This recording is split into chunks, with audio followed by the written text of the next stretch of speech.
I now call this meeting of the Davenport Community School District Board of Directors to order.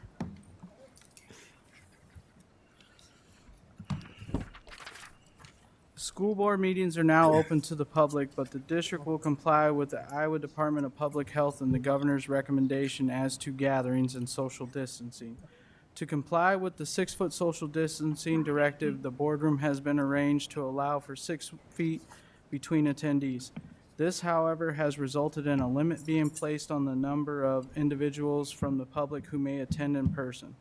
Capacity of the room to allow for social distancing is 30 members of the public. Masks are required to be worn in the boardroom, but you may remove your mask if you speak. As with prior board meetings, you may access the board meeting remotely as well.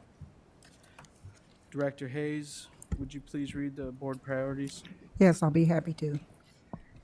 The Davenport School Board establishes the following priorities to ensure the academic success of all students: to provide leadership and direction, to improve the overall learning environment of our classrooms, schools, and district, including the health, safety, and security and happiness of students and staff, to direct and support actions, programs, and activities which reduce the impact of poverty on our students, their families, and our community. Director Snyder, would you please read the mission and vision statements? Mr. President, I'm going to delegate that to Ms. Sloat and Ms. Heller if they would like to, if they have it up. I can certainly try. The mission statement is to enhance each student's abilities by providing a quality education enriched by our diverse community. And the vision statement is education that challenges conventional thinking, prepares all students to compete in a global society, and inspires our students, parents, staff, and community to answer the question, what if? Student board reports. I will turn that over to you, Superintendent Schneckloff. Go ahead, guys. All right, so my name's Sophia. I'm from Davenport North. I just wanted to say it's really good to be back in person. I know that everyone at the schools, students and teachers, are just so glad to be back in person. So at North, our Intro to Ed class has started their observations at Harrison. So that's a chance where students get to go and help a teacher at the younger grade levels and experience what teaching is actually like for people in the district. The Davenport North Choir plans on caroling this year. The specifics are unknown yet, but they do plan on doing it. We're excited for another great basketball season. We hope to make it to state again. Go Wildcats. The drama department is planning an online event on the 16th to boost club morale. And then the National Honor Society has planned an online ceremony for their inductees. We all recorded it this weekend, and it should be up soon. And then my closing statement is just I hope everyone is staying safe and healthy. Thank you. I am Meredith Sloat from Davenport Central, and it has been a busy couple of weeks in the Central community. So our dance team placed very well at the state competition. We took home first in co-ed for the 4th year in a row, second in their division in kick, third in the all-male division, and we got Division I rankings in pom and jazz. All 6 of our soloists won a Division I ranking, and a varsity freshman placed 6th overall in the Class 9 solo category. Our NHS program donated 97 handmade dog toys to King's Harvest. Our IJAG program is hosting a toy drive the 14th, which is today, through Friday the 18th. Tomorrow, Trium, our Music Honor Society, will be making cards for the residents in nursing homes for the holidays to spread positivity. A group learners returned to school today if they were on the hybrid schedule. And the CHS Holiday Angel Drive has been adapted to fit the pandemic and give students gift cards during the holiday seasons to help make sure everybody has a joyful holiday. Thank you very much. Are there any board reports? Director Poston? Yeah, last Tuesday night, I participated in School Finance 201 put on by the Iowa Association of School Boards. One of the presenters was Patty Schroeder, who's been doing some of the presentations at our board workshops.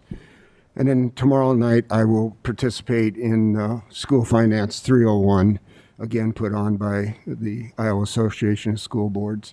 And last week was very informative, and I expect the same from tomorrow night. Thank you. Are there any other board reports? Director Snyder. We had touched on it at our committee of the whole meeting the other night where we had a moment of silence for him, but I wanted to express our condolences to the Jones family, to Lloyd and Bella, who were tragically taken in a car accident. I didn't know Bella, but I did know Lloyd, and that is an unbelievable family. So our hearts go out to them, and hopefully soon their family will be able to see peace in all of this. Thank you. Director Hayes. I did a webinar that was hosted by Reading Plus, and the title of it was "What Does Student Engagement Look Like During the Second Lockdown?" It was different educators were on there talking about different things they're doing to provide some type of lighthearted learning tools to students to help them both emotionally and academically. Just wanted to also report that Monday the 7th, the tutoring classes began over to the Lincoln Resource Center. Those are going really well. There's 10 students currently in there now, and they go from 10 to 2, and that was, it's going really well this last week. Also, mark your calendars for December 28th, one of our students, Trey Gordon, 13-year-old, has been accepted as a contestant on the Food Network's Kids Baking Championship. So it's a 2-day program that'll be, and he'll be on. So on the Food Network, that would be something to take a look and see one of the wonderful stories that's coming out of the Davenport district. Are there any other board reports? Seeing no other board reports, we will move on to communications. Open forum. Open forum is a time for members of the community to give input at board meeting regarding school district issues or concerns. Individuals who want to speak should fill out an open forum request and give it to the board secretary prior to the open forum. The board will not act on any issue presented during open forum if it was not published as an agenda item. The Iowa Open Meetings Law prohibits actions on any issue that is not on the agenda. The president will set the amount of time allowed for individuals to speak during open forum. The board asks that no charges or complaints be made against individual employees of the district or community during open forum. Remarks that reflect negatively on the character or motives of any person will be called out of order. Do we have any open forum? No open forum, so we will move on to the consent agenda. Can I get a motion on the consent agenda? Mr. President, Director Hayes, I move that the board accept the consent agenda as written. can I have a second? Second. Motion has been made and seconded. Is there any discussion? Mr. President, Director Klein Jerome. I would like to comment and thank the 26 early retirement people, and I see that there's one other on the list that is not in early retirement, so actually 27. Thank you for your service to the district and our students. Many of you I know personally, have taught with you. I figure that collectively, you've given over 600 years to our district and our students, and I want to say thank you. Is there any other discussion?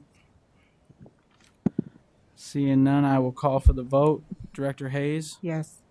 Director Klein Jerome, Yes. Director Potts, Yes. Director Beck, Yes. Director Poston, Yes. Director Snyder, Yes. and my vote is yes. Motion carries. Approval of bills.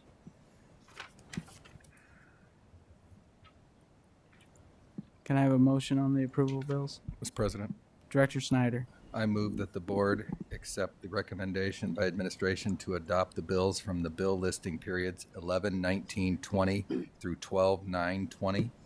Whereas resolved, all claims presented to the board having been duly certified as correct by the secretary, reviewed by the administration and board members, and are hereby audited and allowed as just claims and warrants drawn on the treasury for several amounts.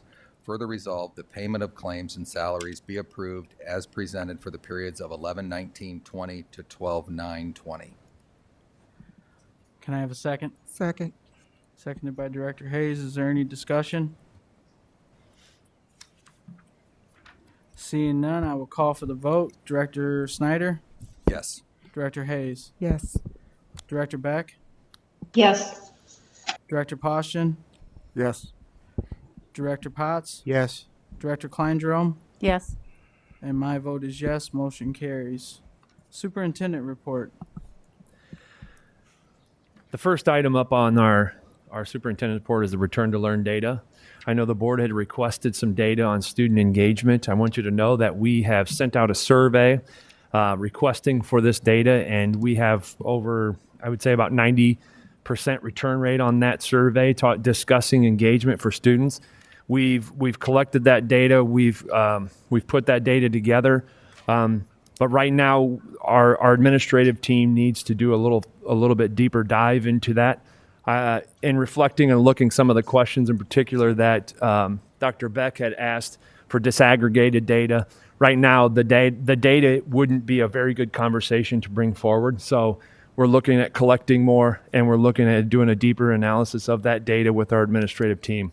So I plan on giving an update in the board weekly finance report for that this Friday, so you can see the preliminary data that's come in.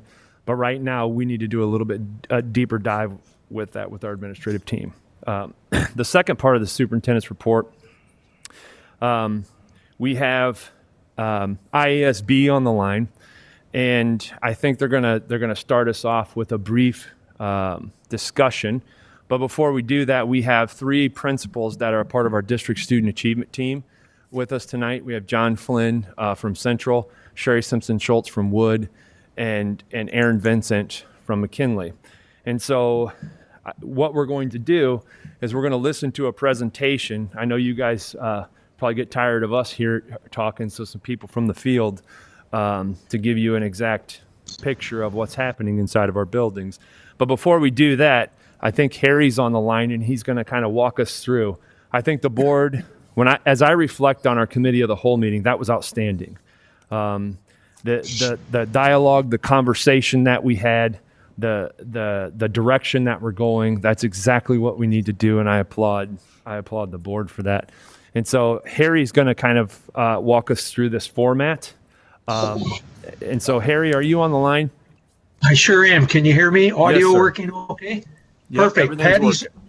great. Patty's also here. I'll ask her to lean into this for a minute. So this is just a 1 or 2 minute refresher board.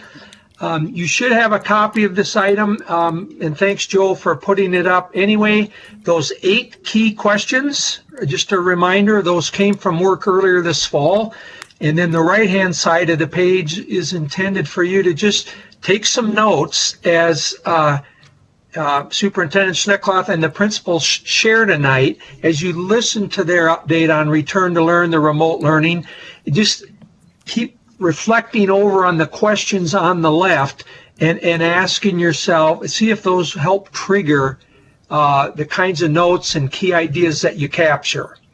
And then the other piece will unpack, thanks Joe for going to page 2, this will be the reflection time after their debrief, the applied learning, or as Superintendent Schneckloth calls it, the on-the-spot reflection or board development, exactly right, where we'll unpack at least a couple of these questions.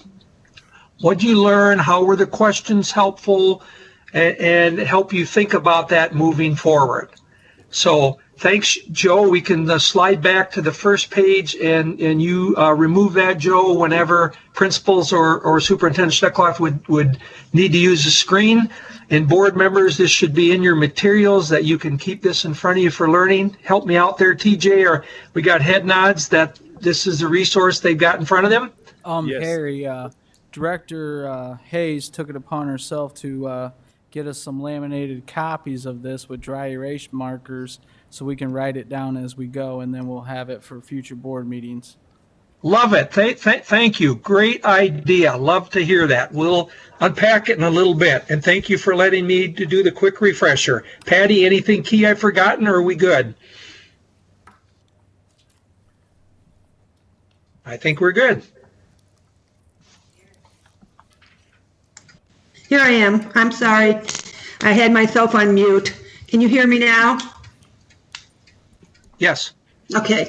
So, yeah, I think, Harry, you did a good job with that. And this will be one of those things that you can use for any topic, any administrative topic that you have, or any of the committees that come before you. This will be a really good tool for you to take notes on, and then make sure that you have a good, robust discussion about whatever the topic is. So, thanks.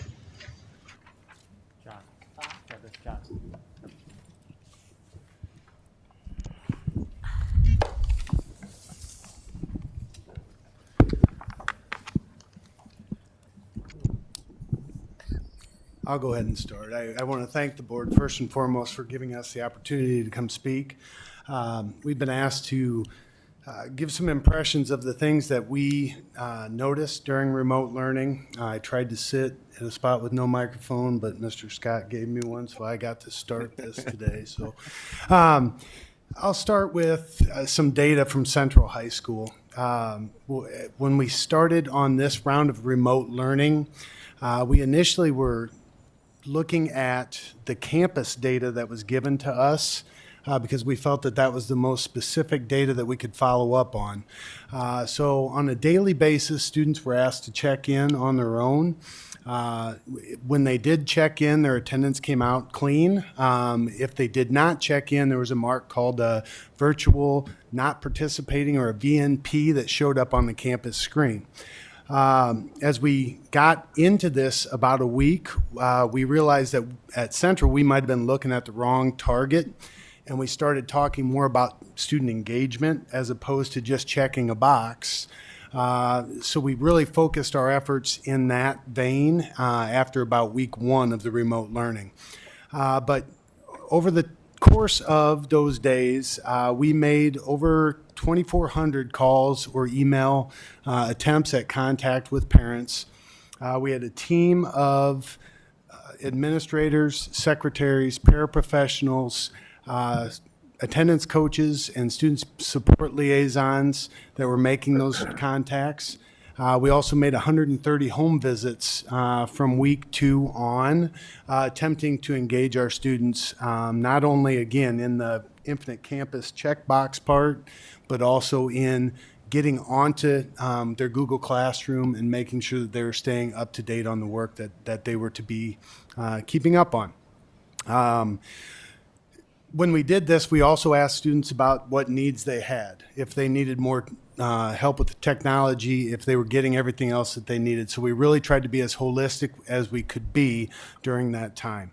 And some of the successes that we found during this remote learning time was that our teachers overwhelmingly thought that they were able to form some different relationships with students than they might have been able to do in the classroom, which struck me because I had other teachers that said it was very difficult to do this. A lot of teachers, including one that I live with, my wife teaches at Harrison, said that they had the opportunity to look into a student's life a little bit more than they might get to do in the classroom. So they felt that the depth of relationship was different. I saw our teachers really blossom in terms of the use of technology in the classroom. I saw the things that we started doing last spring evolve. I saw our teachers take new risks and really try to engage the students in very different ways. I saw a lot of flexibility with students. I saw teachers going above and beyond, staying on after course time was done, and really trying to assist our students.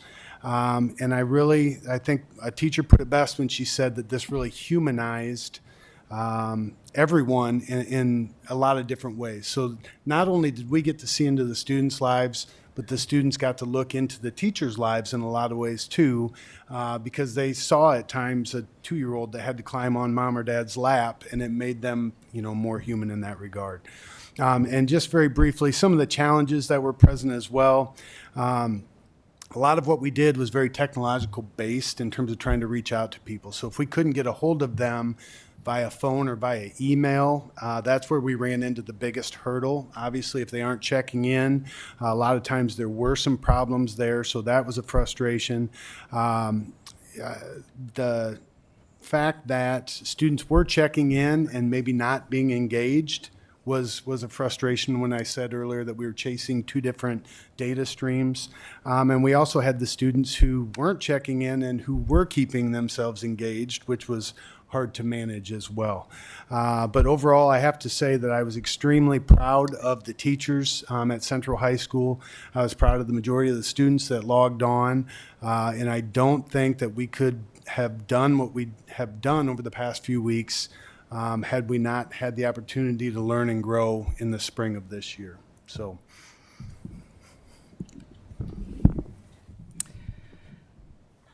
I thank you for the opportunity to share what's going on at Wood.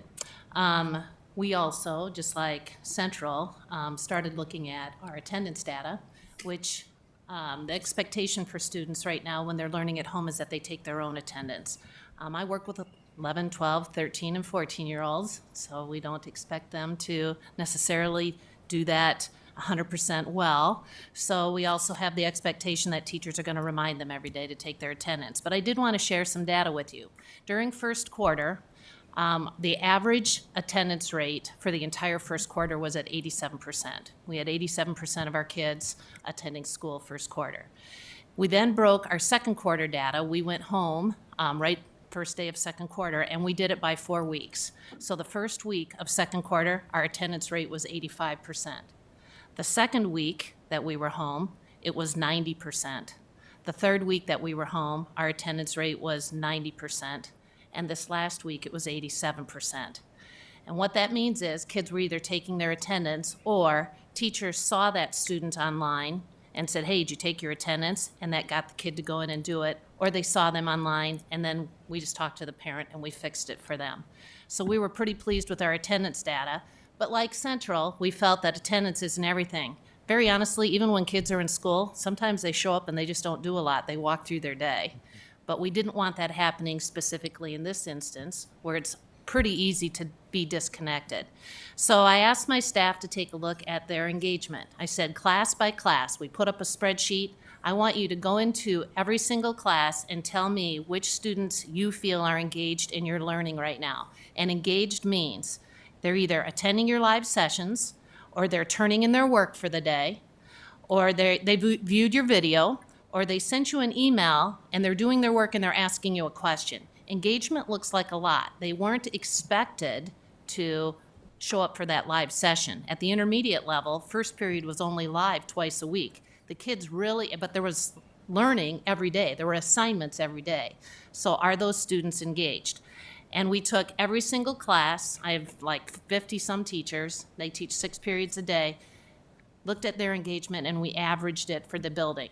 And it was at 80%. And we felt pretty good about that point blank data from our staff. So I would like to share with you the steps that we took at Wood. First thing we asked our teachers to do, they're all in Google Classroom, make sure that the students have the link, invite them in, make sure they're there. We took our paras, all of our extra support, student support liaisons, we have a JCL, anybody that is not a classroom teacher, and we assigned them to a teacher. So now we have a second adult in every single classroom. And that helped the teacher. The teacher could spend their time teaching, and if a student wasn't there, they could say, hey, can you go call so-and-so, make sure they get online, or have you talked to that person? So the teachers had a lot of support in their online classrooms while they're there. It also helped with management. If the teacher's technology go down, Intermediate students get creative. So that kept a second adult in that classroom so that they couldn't be as creative. After a couple of days, if we had students that the teacher couldn't get, or we were seeing that they weren't attending, that type of thing, we had the counselors call them. We just created a list every day. When we started the first week that we were home, the counselors were making about 25 phone calls each. By the time we got to the fourth week, they were only making 6 because students were starting to engage and expected that phone call. After the counselors tried, if they left a message, didn't get a hold of them, the kid continued to be absent, then my associate principal and I made that contact, and we tried to get a hold of them. If we did not make a contact, we did a home visit. If we went out to the home, we left our card, still didn't talk to anybody, I then reached out to Bruce McGee, or I reached out to our SRO, and we actually asked for some well care checks. We're not hearing from these kids. We're a little worried about them. Where are they? We need to find them. Have they moved? What's going on? So those were some of the steps that we took. We also have a student intervention team, which continued to meet during this time, and we analyzed our data, attendance data, low participation data, low grade data, and just decided if they needed some extra support during this time. And we spent our time on SIT removing barriers. Delivering Chromebooks. Chromebooks break. They don't work. They can't log in. They lost, I'll be honest, I had a student lose half their charger. I don't know how you do that, but they lost half their charger. We also taught technology skills. How do you get online? How do you take attendance? We spent a lot of time doing that, even though they had done it, or they should have done it. We did that. We provided, I have weekly emails that go out to parents. You could probably ask the school board president. I probably drive them nuts because I'm constantly sending emails out to our families and our kids. We actually lined some kids up with one-on-one support. My student support liaisons, my paraeducators will sit online with a student sometimes as long as 4 hours and keep them engaged on their work, helping them. I asked my teachers anything I missed, because I shared this list, and they said, Sherry, we are giving them our cell phone numbers, we're doing home visits, we're trying to plan engaging lessons, we're using Kahoot, doing simulations. I did all of my science labs in my kitchen and in my backyard. I have a teacher that is putting together Google Meets for parents so that at night the parent can get support and help the students. And I'll just share one example. There was one student that I ended up reaching out to, finally got a hold of the parent. Parent said, I need help. I sent an email to all of the students' teachers and said, can you reach out? And this is an example of one of those emails. It's from a Mr. Corman. He said, Dear student, he used the name, I have missed seeing you in my online class. I already met with my 4th period students today, but I can meet with you privately. Please let me know what would be a good time for you. I do hold office hours starting at 1:30. The link is here. I have posted the recording for today's lesson from our 4th period class. You can watch and learn. If you send me an email, we'll set up a time and we will talk. Please reach out to me. So that stuff was happening all the time. So that's just what I would share. Thank you for allowing me to come speak to you all tonight. As you're all aware, the 2020 pandemic has placed new challenges on students, families, and staff, but I could not be more proud of how we have all banded together to meet these challenges as a DCSD family each and every day. When the school day wrapped up on November 13th, our staffs quickly flipped a switch and moved to 100% online learning. We had all been preparing for this possibility. Were there going to be challenges? Yes. Ensuring that all students and families were communicated with on daily schedules, live teaching, links for recorded lessons, daily assignments, and taking daily attendance as well. Technology, Chromebooks that may have been broken or not functioning correctly, missing chargers, to name a few. Our school librarians jumped right in, and also our technology innovators, working to exchange Chromebooks, going to houses to exchange the Chromebooks, delivering devices, troubleshooting, and any complications that may have arisen. Attendance. We focused as a staff with a group of 5 people at McKinley Elementary School. We met every single morning to review our data from the day before, be able to start planning our attack for how we would be able to contact our families as well. At McKinley, we had an attendance percentage of 86.3% over our 18 days that we were 100% online. Phone calls were made for attendance as reminders for students to join live teaching previously to before their Google Meets. And we made 822 phone calls over the 18 days. We made home visits to families that we were unable to connect with our families and provide supports. We continue to provide rigorous curriculum with the rate and pace in order for students to be successful. Were there going to be successes? Absolutely. The design of the curriculum at every grade level constructed by our district CTTs providing equity district-wide. This plan has been in place with our Return to Learn plan and provides every student to have access to rigorous, high-quality shared lessons both in the hybrid model and also 100% online. Teachers utilize all of the technology that has been learned from past trainings provided by our district. Collaboration and teamwork played a huge role in being able to accomplish our work. Breakout rooms utilized by teachers and Google Meets were used to hold small group learning and also progress monitoring.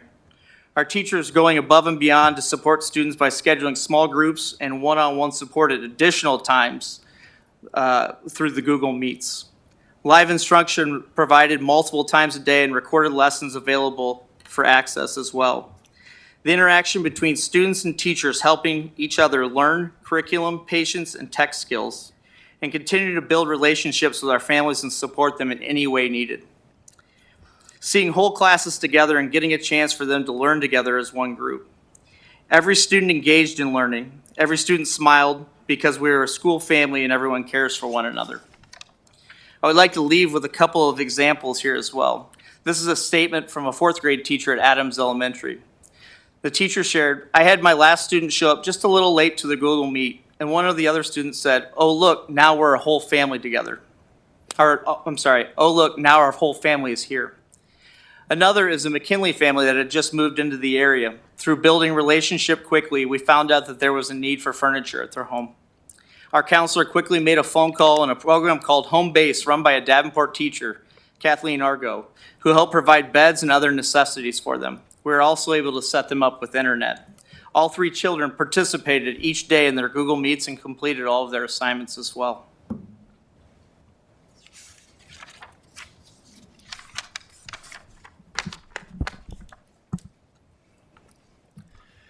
First of all, I want to thank you for coming and sharing those stories. Those were very well prepared, and also the anecdotal data that you and the real-time data that you provided.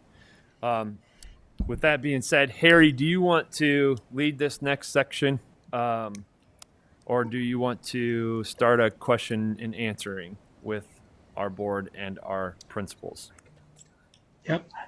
I'm sorry, getting myself going. You should be able to hear my Yes, voice. We can hear you, Harry. Sounds great.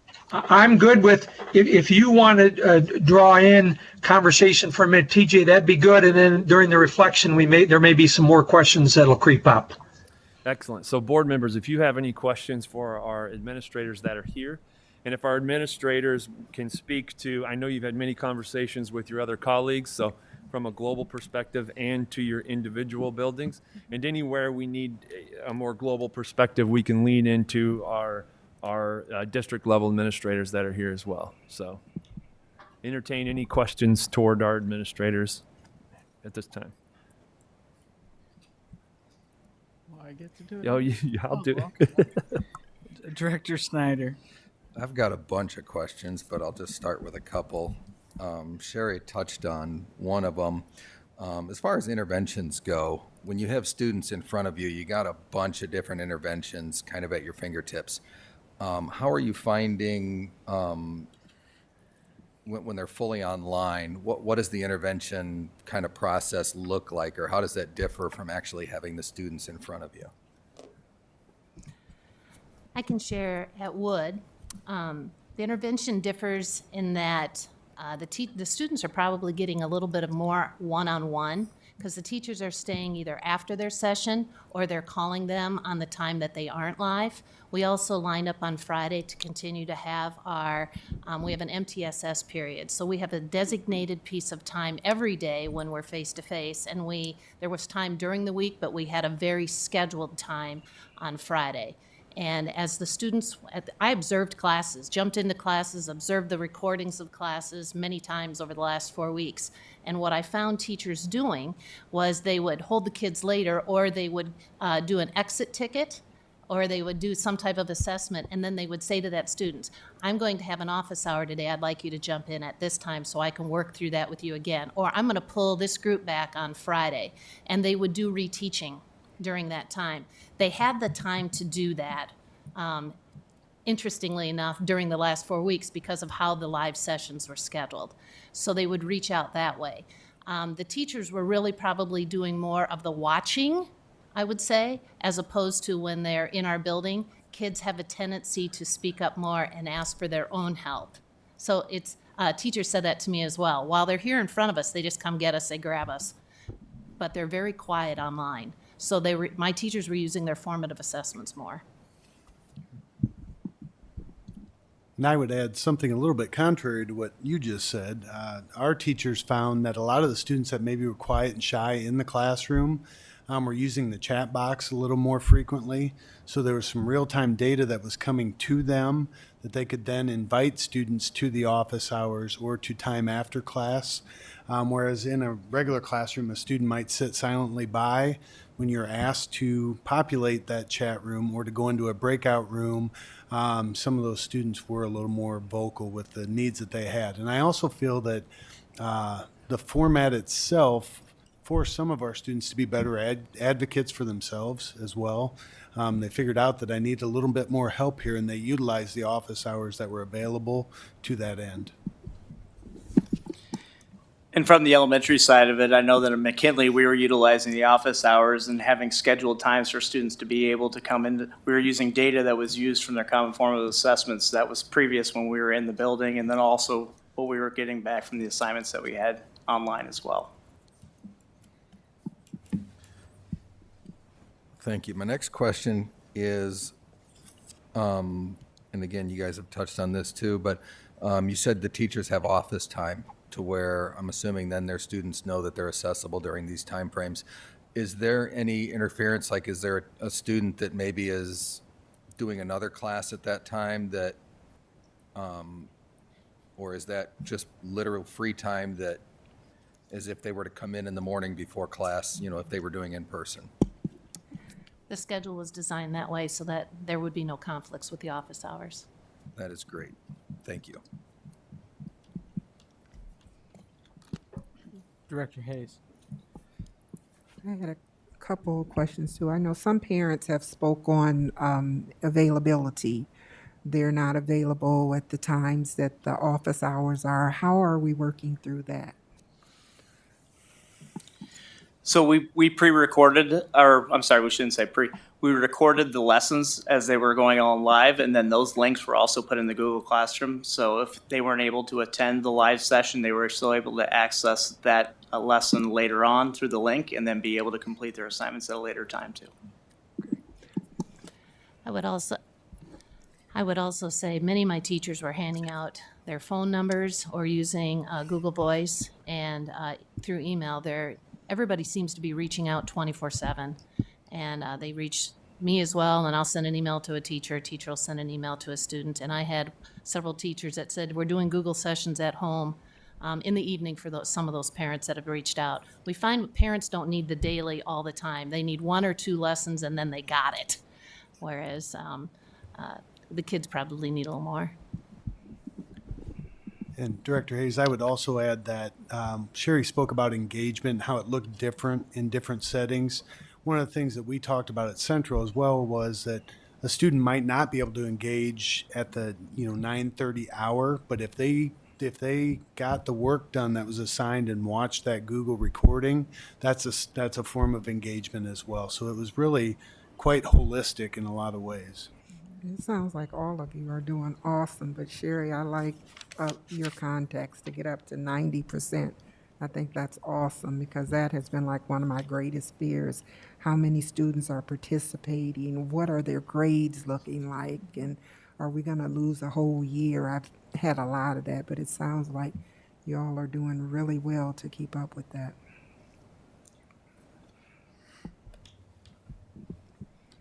Any other questions? Director Poston? I think, Sherry, you mentioned that there were students that you weren't able to contact and you physically went out. And how many students did you absolutely never make contact with, or were you able to get hold? And I guess that would apply to all three of you. Were there students out there that you were never able to get a hold of? Yeah, we have that number down to 8 out of 500 and some kids.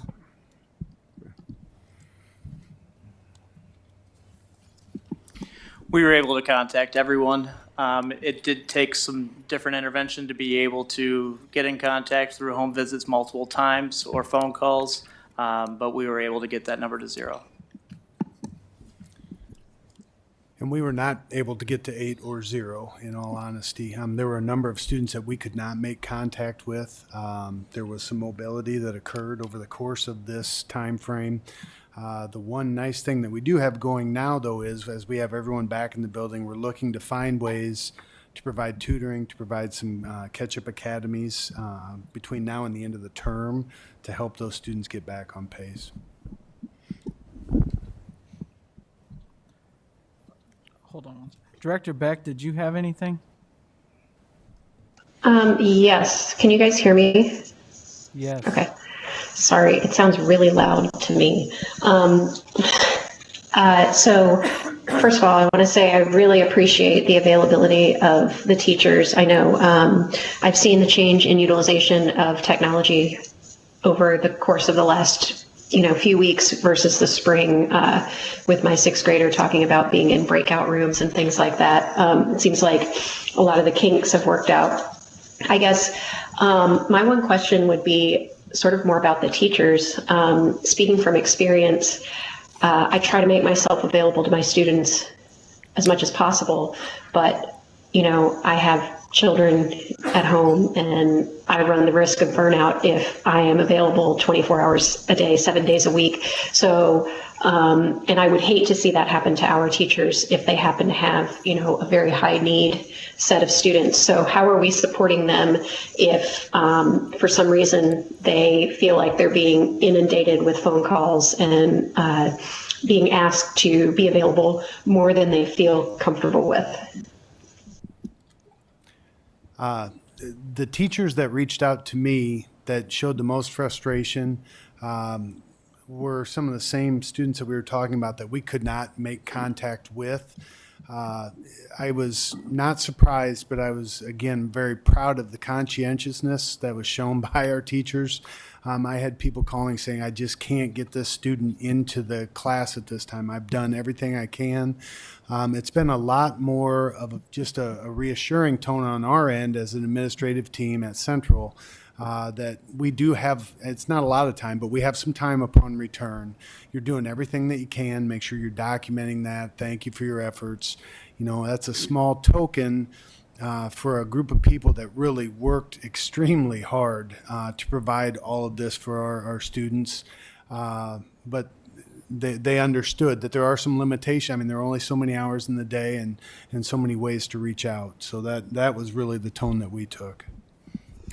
Director Beck, I would also say that a part of our daily schedule in the last 4 weeks, we had at 2:30 every day, we had a staff meeting every day, no matter what. And some days we had an agenda, some days we didn't, and we still met. And I stayed online till the last person got offline and just gave them the opportunity to share their frustrations. Is there anything I need to know? How can I help you? And many times they just said, like John said, I can't get a hold of a student and I don't know what to do. And we would just take that one off their plate and we would work on getting a hold of that student. And we had something similar to that at McKinley as well, where if we had difficulty reaching out to a student or being able to get in contact with them to access, as well as that we had our team set up where they were to notify us and we would take it from there to be able to help and support there going forward. Thank you.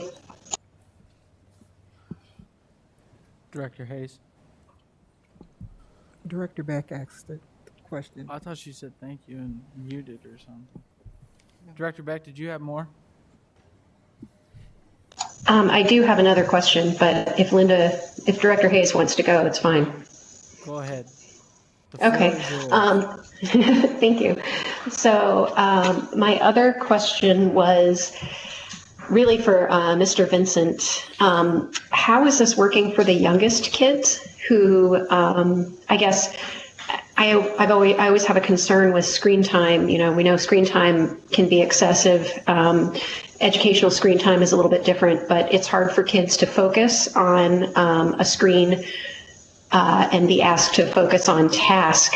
And so how did you guys set up, and actually this might apply to middle school and high school as well, how did you guys set it up so that students were able to focus on a chunk at a time? Like in a class, normally you'd break for a think, pair, share, or some sort of active activity, and it's not always as easy to do online. So what kinds of things were you guys doing to sort of make sure that everybody had a chance to refocus every once in a while? Yeah, that's a great question, and to answer that was a concern of mine, being a parent of 3 young kids as well. And so the schedule set up to enable us to be able to chunk it throughout the morning as well, especially with our K-1 students, and to be able to have a 30-minute, but it had split up into our curriculum throughout that 30 minutes and be able to have a 30-minute break before you come back into it as well. And having that spread out throughout the morning allowed them to be able to get some screen break time. We also had teachers throughout the district, and I have a kindergartner myself,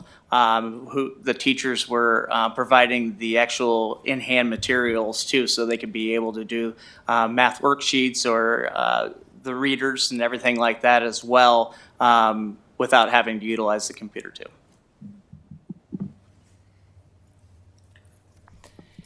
I would just say, Director Beck, it is also as important for the staff members to take a break. So the schedule was set up specifically that way. They had a half an hour on, 15 minutes off, half an hour on, 15 minutes off, half an hour, that type of thing. They had a lunch break. I think it was an hour and 15 minutes or an hour and a half or something, so.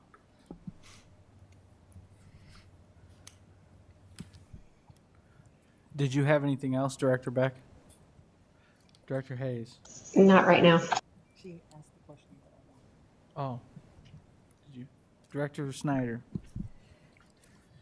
Most of the other, in fact, all the other questions I had got answered except one. I know our teachers right now and our administrators are doing so many things that a year ago they would have never dreamed that they're doing. And that's not just our district. I think that's all across the country. So one, I want to commend our teachers and our administrators. You know, for example, I know a lot of teachers in the district, and I know one spent a Saturday driving poster boards to their students. And some would say, well, that's over and above. Well, if you ask the teachers, that's not over and above. It's just doing what they have to do to get it done. Mm-hmm. So my question is, one, how are the teachers kind of, as Director Beck said, how are they doing? Because I know they have a lot of planning time, a lot of prep time, you know, and prepping for online is different than prepping for their face-to-face. And then all of a sudden they have to scrap it and it's all online. So they got to re-prep, you know, for other things. So one, I'm concerned about the teachers and overworking them. But then my question to you would be, because I guarantee you've all had discussions with your teachers, what could we as a board, if there was one thing that we could do or give your teachers to help them be more effective and reach more kids, what would that be?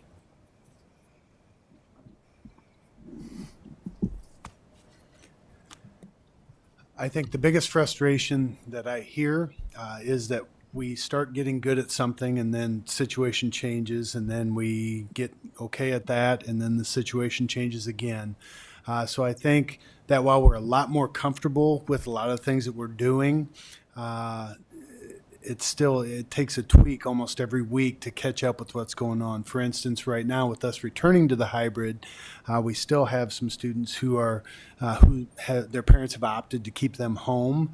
So now our teachers are prepping for students being there, students who aren't there, but they will be there on Thursday, and students who won't be there at all this week, and trying to figure out how to assess and how to provide everything that's needed. I would also say that the one constant that I hear that teachers need is time. I mean, it's just time to plan, time to reflect, time to collaborate, time. I think I would agree. They need consistency on their priorities. just keeping the path, being consistent on those, and then they would need time. Your question, Director Beck asked the same question. I'll be honest, I asked my staff that question. I gave them a rubric last week. I'd be happy to share the data. I can send it to TJ. He can share it with you. I had a rubric, and it was actually 4 colors, like red for in crisis, that's where I'm at, and it described what in crisis was for them, and then over on the left-hand side was green. I'm rocking this, I got it, I know exactly what I'm doing, I'm cool. And then it was a 4-category rubric, and I just needed to know where my staff felt they were, and they could answer it anonymously. I had nobody in crisis. I broke the question into 2. I said, on hybrid, where are you? At home teaching right now, everybody's at home, where are you? And I had 7 staff members for the last 4 weeks that they weren't in crisis, but they were barely holding water. And I had 3 in that category for hybrid. And the rest of my staff, they either felt very good at where they were at or they were rocking it. And I would be happy to share the data with you just so you can see, but I'm asking those questions because I need to know who I need to reach out to and who I need to support. And we hope that they just talk to us and we put ourselves in a position where they feel comfortable coming to us saying, I need help with this, or I need help with this student, or I can't do it today. And I think that's also one thing that the pandemic is. We seem to be sharing more about some of our personal stuff, or I'm scared to come to work, or what about that kid? I think that we just have kind of, I don't know, revisited some of those things and what's really important. And but I'd be happy to share that with TJ. He could share that with you. Again, time, but I'd also talk about self-care and the importance of self-care as well, and making sure that we're aware of when to utilize that and how we can be able to best do that from an administrative standpoint to be able to support our teachers as well throughout. Thank you, guys. Director Karen Klein-Jerome. Are we giving them enough time, both when they're in hybrid and when they're 100% online? Because when we were in regular school, I'm not sure I always felt that we were giving them enough time. You're a high school teacher teaching all 4 blocks this term, you have no time. And I worry about them being overloaded. I think elementary teachers always are shorted on time. So what are we doing, or are we giving them time? Because that's a biggie.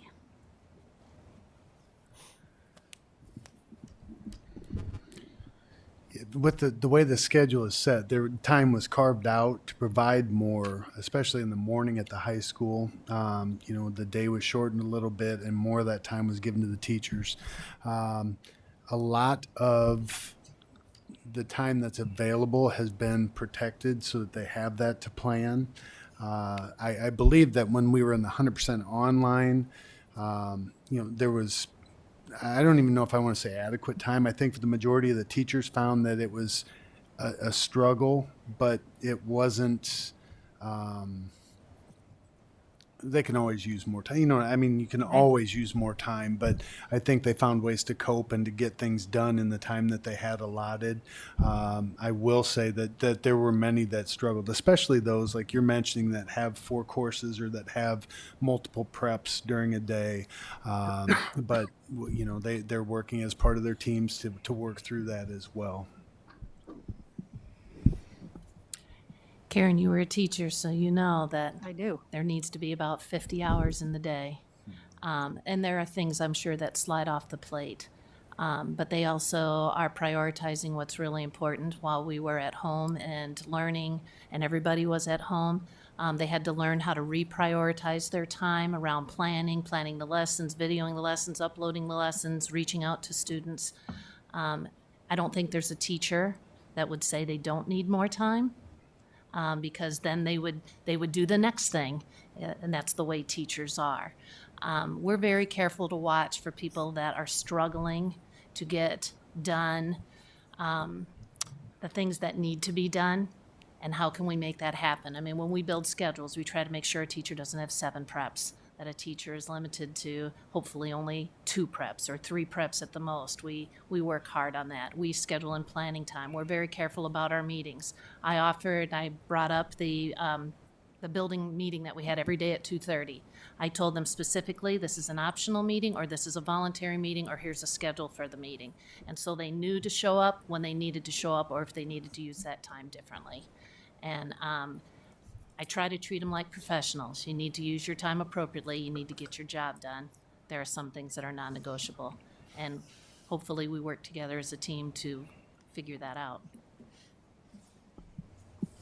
And I would say from the elementary side of it, where we have the additional time on the end of the day, is making sure that if we are scheduling a meeting that week during our building professional development time, purposeful and making sure that we're utilizing that time wisely, and also providing or being aware if we have to have certain other meetings during those times, that we're not overloading it in 1 week as well. And one other question.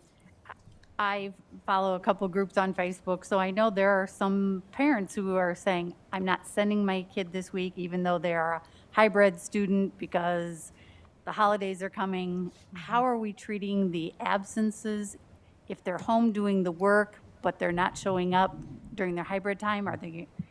Do we count them absent? How's that working? We've been treating them as any other absence that might occur during the school year. So if a parent calls a student in, it's marked or an excused absence. I'm going to repeat that, an excused absence, where we're still providing work. We are still supporting the student as much as possible. I've had emails come to me and it's been, yes, please call your student in every day. The teacher will work with your child to make sure they get what they need. So even though they're doing the work, they're counted absent? They are at the intermediate level as well, because the expectation on hybrid is that they'll be there, but we're counting them excused, absent, not present, because they're not present at the building where it's expected they'll be, but we're not holding them unexcused, so it's not going to lead to any negative effects. Okay.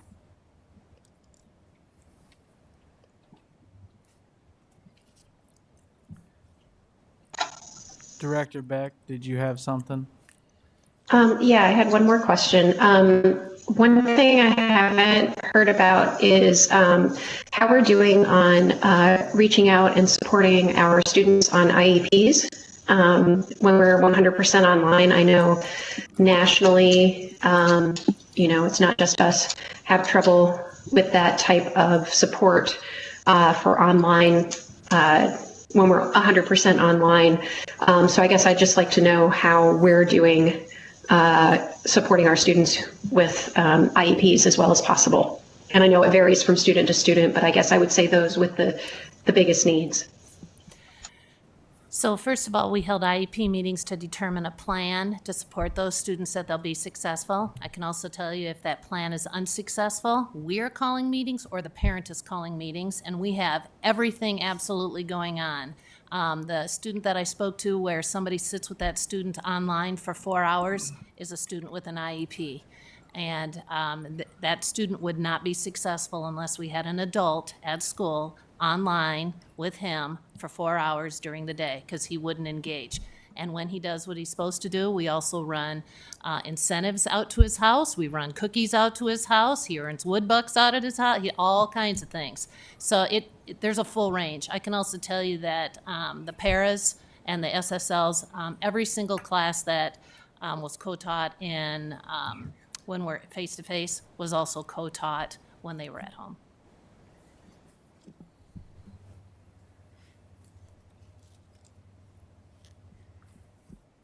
Director Snyder. One last question, because as you're coming up the stairs, you see boxes and boxes and boxes of Chromebooks sitting there in pieces at the bottom of the stairs. So when you're doing the remote portion of it, and say a student has broken their device, how are we handling that? Are we able to get them another device? I mean, I know they have some extras, but I think Joe said that today alone they had like 150 or 160 Chromebooks sent in. So I can tell you that the first 2 weeks, I spent my days driving to houses, exchanging Chromebooks. I then decided there had to be a better plan. And so we do have security people, and we can use them for a variety of reasons. And we literally stationed one at Wood, and every time we were notified that somebody had a Chromebook issue, they had the option, can you get up to Wood today? Because I have somebody at the door waiting to swap one out for you.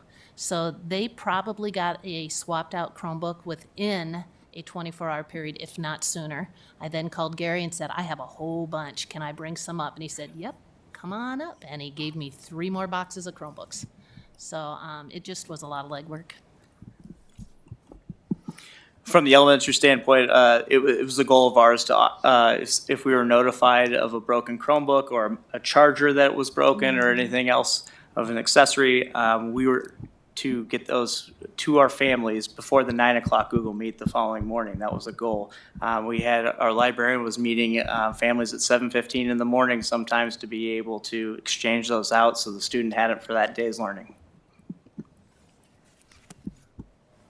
And it was the same at the high school level. A lot of time in the 12th Street parking lot at Central High School waiting for people to pull up to grab Chromebooks. So I thought that the students and the parents were very good about reaching out with any technical issues, so chargers, Chromebooks, even so far as, hey, I need this book, can you get it for me? So it was a really open line of communication.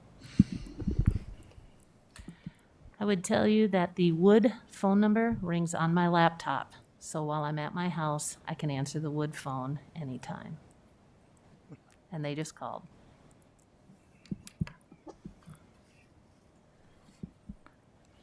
Director Potts?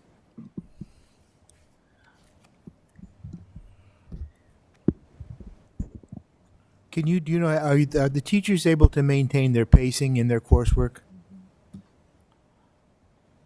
So then are they also then maintaining the academic expectations for each course? Is there a plan then to compare grades from the first semester of this year for the online 100% and the hybrid kids with first semester of 19, which was a normal semester? Because if you know, we need to make sure that not only are we delivering, but it's being consumed, and that kids are learning. And you know, normally we have standardized ways of determining that we don't have anymore, so we're left with grades. And you know, I'm concerned, I'm worried that high school kids are going to come up short and not get credits. I'm worried that elementary school kids are going to fall behind in math and reading. And it's a hard way to teach. It's a harder way to learn, especially if nobody's home. You know, I mean, I can log in and say, I'm here, and then go to a different thing. And I mean, we used to have to monitor the computer lab at school to make sure kids weren't jacking off on different websites instead of what they were supposed to be doing. So if you're assured that the teachers are maintaining their pacing guides, that's a miracle. I'm glad. But I hope there are plans to do that sort of academic comparisons, so we know, help us determine what course we're going to be taking in the near future.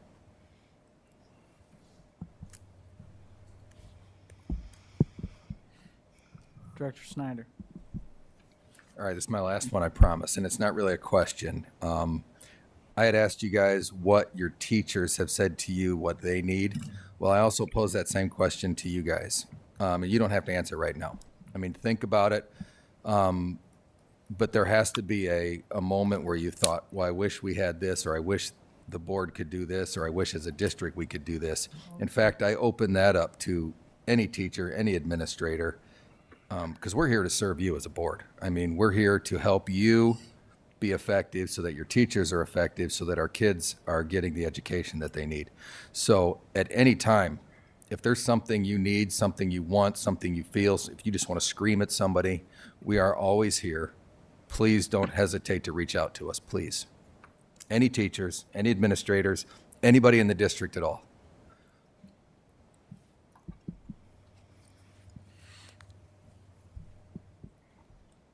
We take the good phone calls too. Did anybody have anything else?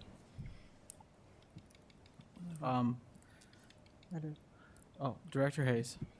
Just quickly, I enjoyed this update. I'm wondering if this is something that we can get like after every term to see if grades are increasing and what's going on in the schools. I think an anecdotal presentation paired with a dashboard would be wonderful for our school board in this conversation. So I think that's definitely something that we should build into our calendar as we move forward. And also, Sherry, that webinar that I attended last week, they did that rubric with the students and the staff to see where are you? Are you okay with this? Clear on down to whether or not they were in crisis. And surprisingly, a few of the students were in crisis, but none of the staff was in crisis, that they had learned to work past that. And the person that was on the line, she said that periodically they just kind of went through and they would ask the question, then they may come back a couple days later. Are you still in the same mode, just to check the gauges, and extended the offer that if you're having any problems, sometimes when you talk it out, it can lighten the load for you and make you feel better with it.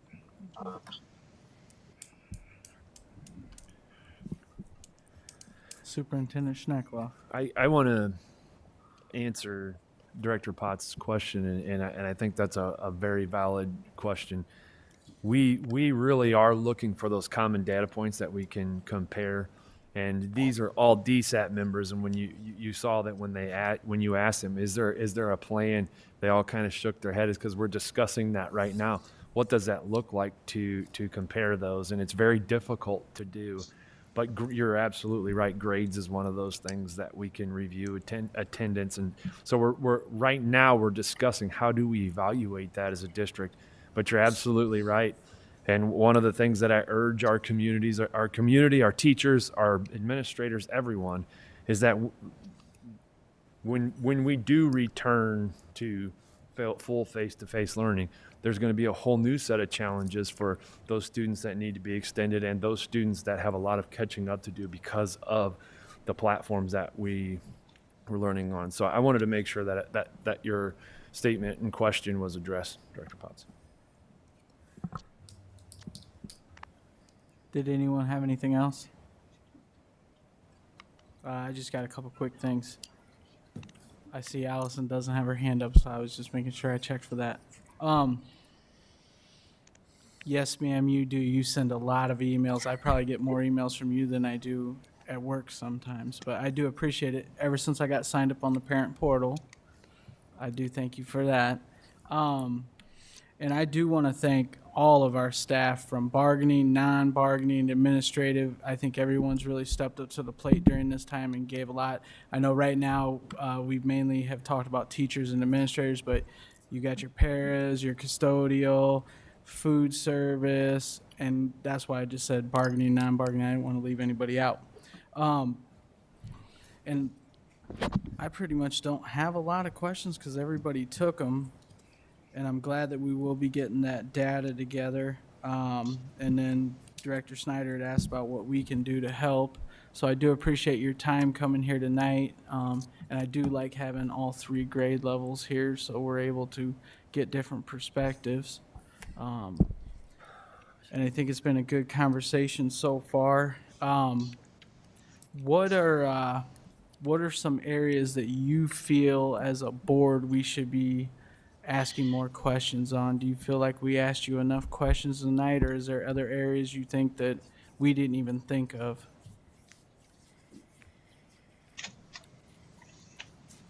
I'm just turning it around here.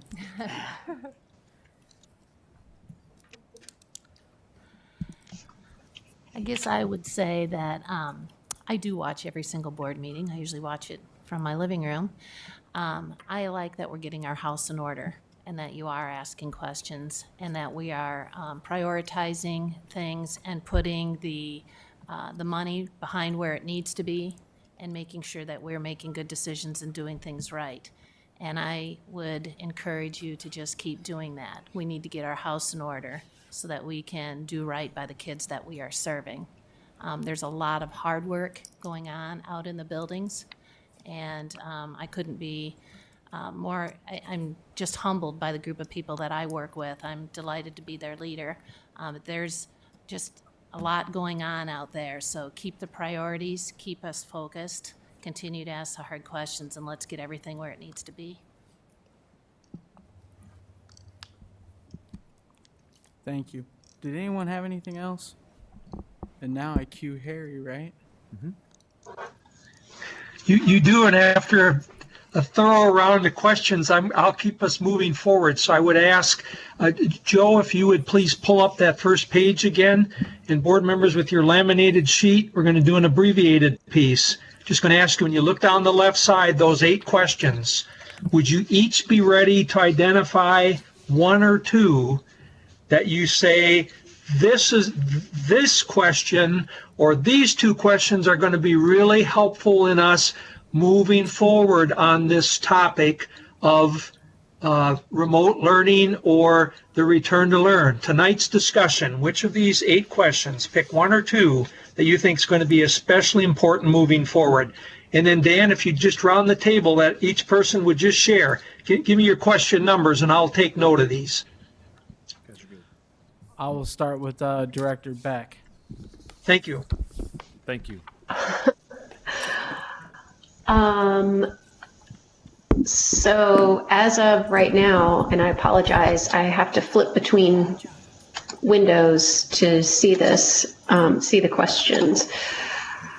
I would say that right now, the 2 to 3 most important questions are numbers 2, 3, and 5.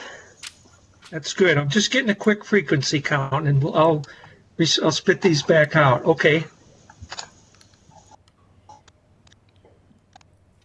President Goza, who else? Who's next? Director Potts. I would say 1 and 2. Okay. Thank you. Director Snyder. I think 2 and 5.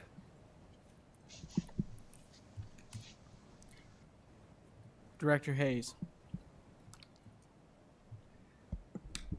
I will select 5 and 7. Director Klein Jerome. I would have to say 2 and 4. Director Poston. 2 and 5. And Harry, I went with 5 and 7. Okay, so while you've got your handy markers there, 2 and 5 had the were identified the most, at least 5 times, and 7 was the next one. So, and one of the things I'm going to suggest is, as President Gosa and Vice President Hayes and Superintendent Schlechtoff and Clint and I and others do planning for subsequent work, and as you think through this moving forward, keep these in mind. I would ask your superintendent what he sees, which couple of questions also. I think number 2. Mm-hmm. I pick 2 and 5. Okay. Absolutely. All right, that just cements it in further. So, and I think, TJ, it makes sense that we keep these in front of yourselves as superintendent and board moving forward. And as you think about what I heard multiple folks mention, and you did as well, TJ, the importance of being able to come back to this or at other times, then I would ask this, and I'm going to look at question 7 for a moment, and just around the room real quickly again, is just 1 each for now. What's 1 key idea you heard and talked about tonight from this progress report or update that you wish everybody, staff and community, knew? One key idea, and emphasis on wish everybody, the hundreds and thousands of people who did not listen to this board meeting tonight, what do you wish they knew? Powerful thing from tonight's update. Give you a half a minute to think about that. One key thing.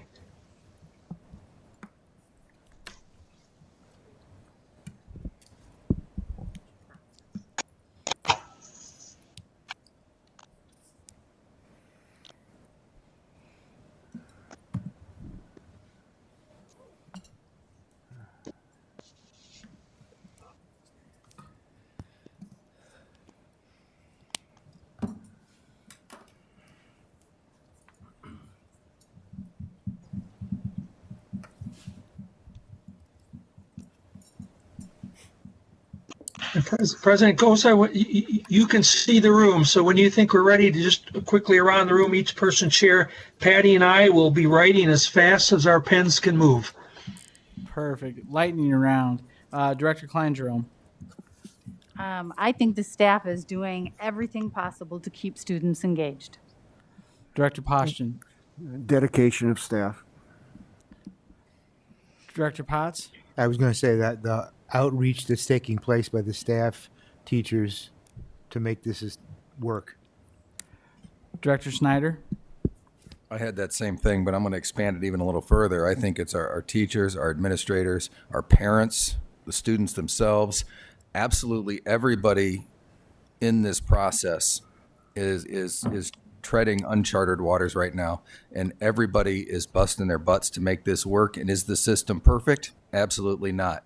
But everybody is working to make this as best we can so that we can get past this and get back to students in the classroom full time. And again, I think everybody is working hard right now, and it's something we have to keep doing, and we have to be patient, and we have to let everything unfold. Director Hayes. I think our community, for the most part, is almost divided. So many people are, no way do you go in the classrooms, it's not safe, and others, oh yeah, we need full-time learning at all the times, but we have to remain safe and vigilant with that. But I think tonight it was discovered, even when we're out, what the staff do and to what lengths that they go through to make sure that every child in the community is getting what they need. And in spite of education, emotional needs are also, like the example that we had with the no furniture. If we were 100% online, we would have never known that. And to be able to reach out and help in broader areas more than education, I think that's awesome, and everyone needs to know that. Director Beck. I wrote down the extraordinary efforts of teachers, staff, administration, everyone to reach every student, and not only just reach them, but to actually get them engaged and keep them engaged. I kind of went along the same lines as everyone else. The amount of effort that everyone has put into engaging, not only that, making sure that meals are provided. I know we didn't really talk about that, but I think that it's been a huge effort between the district as well as parents and community to help each other out to get through this time. And Superintendent Schneckloff. I think one of the things that we hear a lot are the connectivity issues and things like that. I think that if our families are having those issues and they reach out to somebody in the building, you heard how dedicated our staff are to turning that around. And so if that message could go out to the 100,000 people that weren't listening to our school board meeting, it would be whatever barriers that you have to your learning in terms of managing your environment can be eliminated for you to the best of the possibilities. And the reason why I say that is because everyone else said that our teachers and staff are working so hard, because that would have been the answer that I concur with that, but also that quick turnaround is our expectation. So. Harry, you're up. All right, I have a comment. Patty can share a sentence or two, and we'll back out. Again, these questions fit no matter what the topic is, but certainly we applied them to this one tonight. It was a good place to put them to use. But down the road, whether it's finance reports, other topics, building a routine where these kind of questions guide your conversation. Good for you guys. My parting comment would be, and I was waiting to hear it, and as the conversation moved forward to the last part, I want to encourage you that amidst all the contributions of staff and parents and families and administrators all working together. Good stuff. And yet, you also pointed the critical piece is long term, what's happening to our kids' learning? What's the impact on them? And we recognize we've got to keep the eye on that prize as well. And you're exactly right. So good for you guys. Patty, a comment or two from you, and we'll slide into the woodwork and just observe the rest of tonight. Sure, I would say when you all went around the room on question number 7, you all now are talking with one voice as you go out into the community, and that's very, very helpful. And what you're saying is, if everybody's giving it a yeoman's effort, but there's always going to be a but, which means we still got to focus on what the long-term impact is going to be. So there's your message. There's your message going out, and everybody's saying the same thing.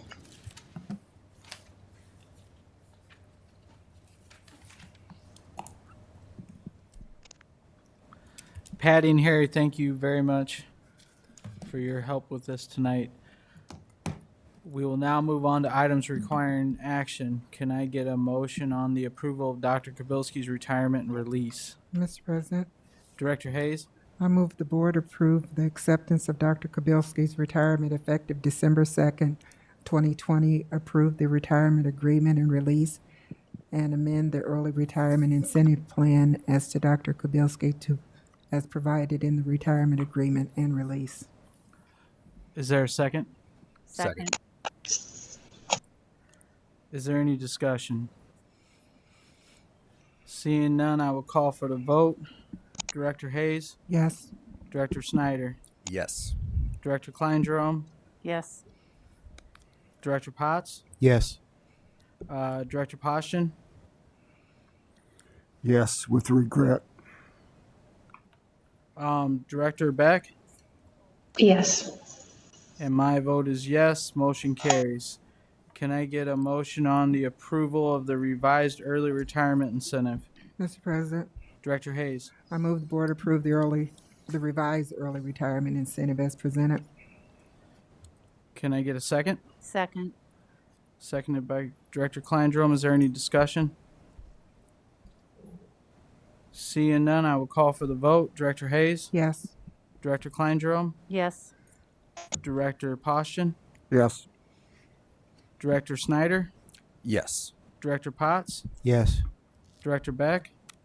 Yes. And my vote is yes. Motion carries. Discussion items.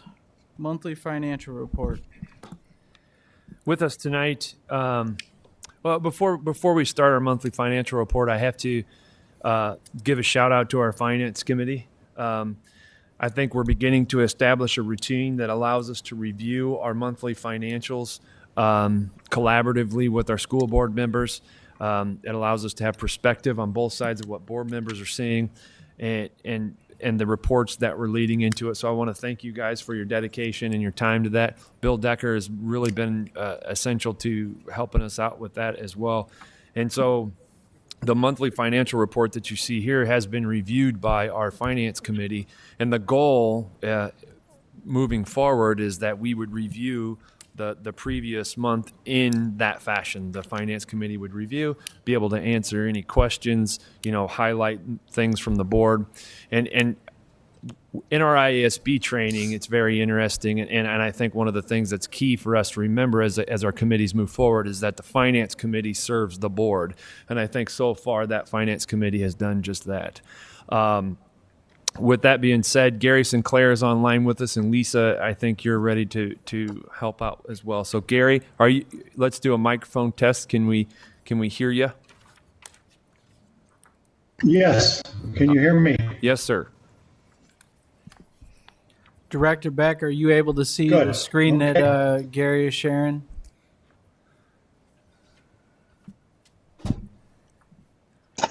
No. But that's okay. You guys can carry on. I may try and re-log in. That seemed to work last time. Okay.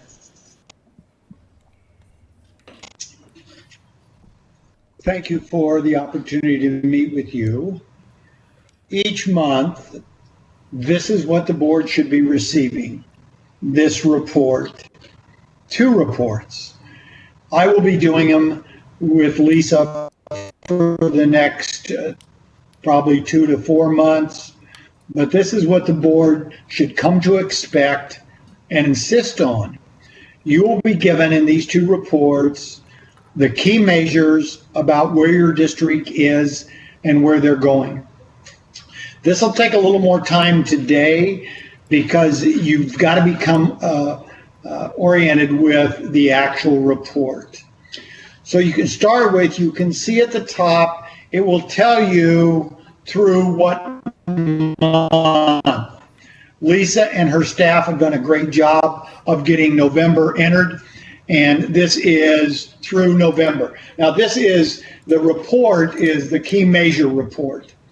So if you're looking at it, it's say key measures December of 20. So this will tell you what month. There are 2 terms that you have to really get a handle on. And the first one is fiscal year 21 budget. What that means is the budget that we submitted to Forecast 5. That's what the budget number is. Now, right now, for spending, we submitted 195 million. We expect that to go down closer to 191 when we get all of the reductions identified. But understand that whenever we've got a column that says fiscal year 21 budget, that means the budget that we submitted to Forecast 5. That's pretty clear cut. The one that is probably the most difficult is the fiscal year 21 projected. What does that mean? Projected means that we take the actual year to date. So we take what actually happened July through November. Not estimates, not projections, but actuals directly from your district's budget. Then we project December through June based on your 5-year history. So when we look at property tax, projected includes any property tax you have received July through November, plus whatever percent is what you have received as an average over the last 5 years. So what that does, that's a budget essentially in progress. Every month, we will get a clearer and clearer picture of where we are, because every month, more of our budget becomes actual. So understand that the column of budget is what we submitted to Forecast 5. The projected is year-to-date actual plus what we have projected the balance of the year. Any questions about that before I go on? That's a very critical understanding for the board. Okay, the first measure, now remember this is all general fund. The first measure is unspent balance. So what we're going to do is we give the board the history of unspent balance over the last 5 years. This is actual unspent balance for the last 5 years, knowing that we ended last year at a positive 2,004,000. What is important are these numbers. Where do we think we will end the year? You don't want to wait until next October to get an idea of where you're going to end the year. Right now, we think we're going to be about 7.5 to 7.7.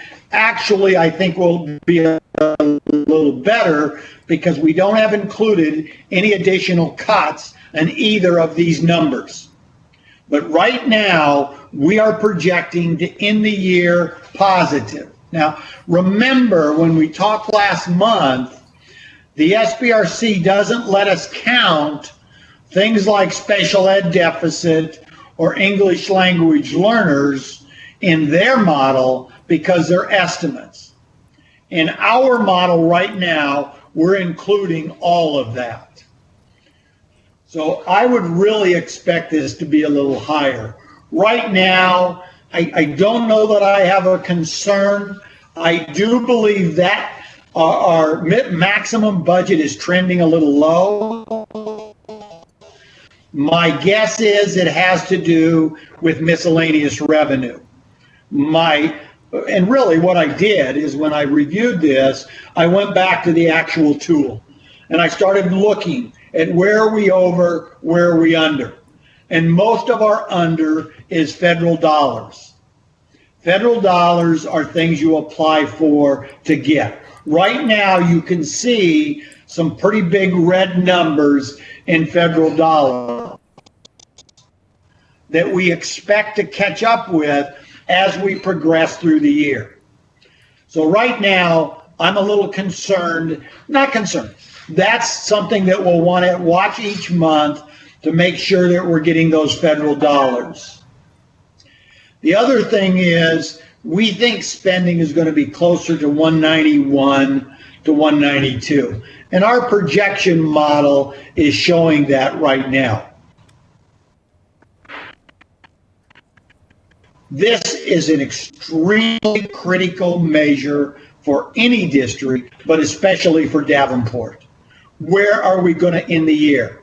If we would have told you in December of 2018 that you were going to end the year a negative 12 million, that would have set off a lot of alarms, and you would have done something then. Unspent balance. Where do we think we're going to end the year, and where have we ended the year the last 5 years?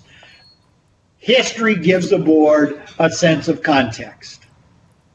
Questions about unspent authorized budget. The next one looks at a year-to-date measure. This is looking at where are we on spending year-to-date compared to where we have been the last several years. Let me lock this in. So we have spent $65,919,000 year-to-date. If you look at that, that is less than we spent the last 4 years through November. According to the budget we've submitted, that's 34% of our budget. According to our projected, that's 34% of our projected.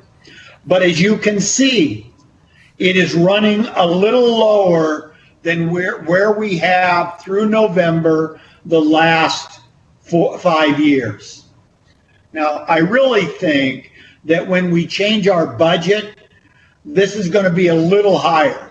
We're going to be probably at 30, we would have been at 35%.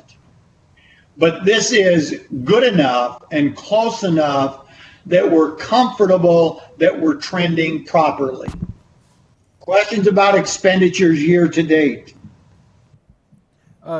Gary, are the percentages, so what you're saying is we're pretty much where we should be, or we're a little bit less than what we should be? I think we're a little less than we have budgeted, and we're a little less than our projected. Okay. So right now, it's trending such that we're not going to expend as much as we think. And, you know, really, if I tell you you spent 34% of your budget through November, unless there's some context, unless you know what you've done the last several years, it doesn't mean much. Now, that's only 3%, but it's 3% of almost $200 million. So it's a large amount of money. The next section deals with annual authority. If you remembered in last month's discussion, we talked about budgeting for the next year starting soon. We hope to talk about negotiations at our next Finance Committee meeting and then come to the board with that. But annual authority is where we start in budgeting for next year. Before we decide how much we're going to spend next year, we need to decide how much authority we're going to have. What this does, this looks at your annual authority for this year. And you can see the last 4 years, you have spent, except for last year, you have spent more authority annually than you generated. Now, last year, we underspent our authority annually for the first time. That's why we ended up with a positive unspent balance. We need to be targeting 100% of our annual authority. Once we get our unspent balance built up, we should be spending the authority that we're generating every year. But we've got to get that balance high enough that we can do that. Right now, our budget is projecting 97% of our authority. Our projected is spending 97% of our authority. We want these numbers to be pretty close. Now, there's still some variances up above that we have to continue to monitor. If this much variance is occurring in February and March, we want to do a deeper dive and give the board more explanation. Any questions on annual authority? Gary, I have a quick question. This is Linda. Did Yeah. you say we should target 100% of our spending? Well, I did say that, but let me clarify. Is every year the unspent balance list, the unspent balance that we look at from the state. If you remember this, we spent a lot of time on this last month, and this identifies all of the ways that we develop authority. When we start budgeting for next year, we need to look at that authority on an annual basis. What did we generate? What did our kids generate for this year? Now, we can't really do that right now because we're trying to recover from overspending. But once we recover and once we have a normal budget, we should look at spending 100% of our annual authority. Not 100% of our total authority, but 100% of our annual authority. ISB recommends that we target 100% of that annual authority. Now, you're never going to be exact. Some years a little more, some years a little less. What has happened is at Davenport is we've been over too much every year. I mean, when you overspend a $200 million budget by an average of 3 or 4% for 3 years in a row, that's what created the problem.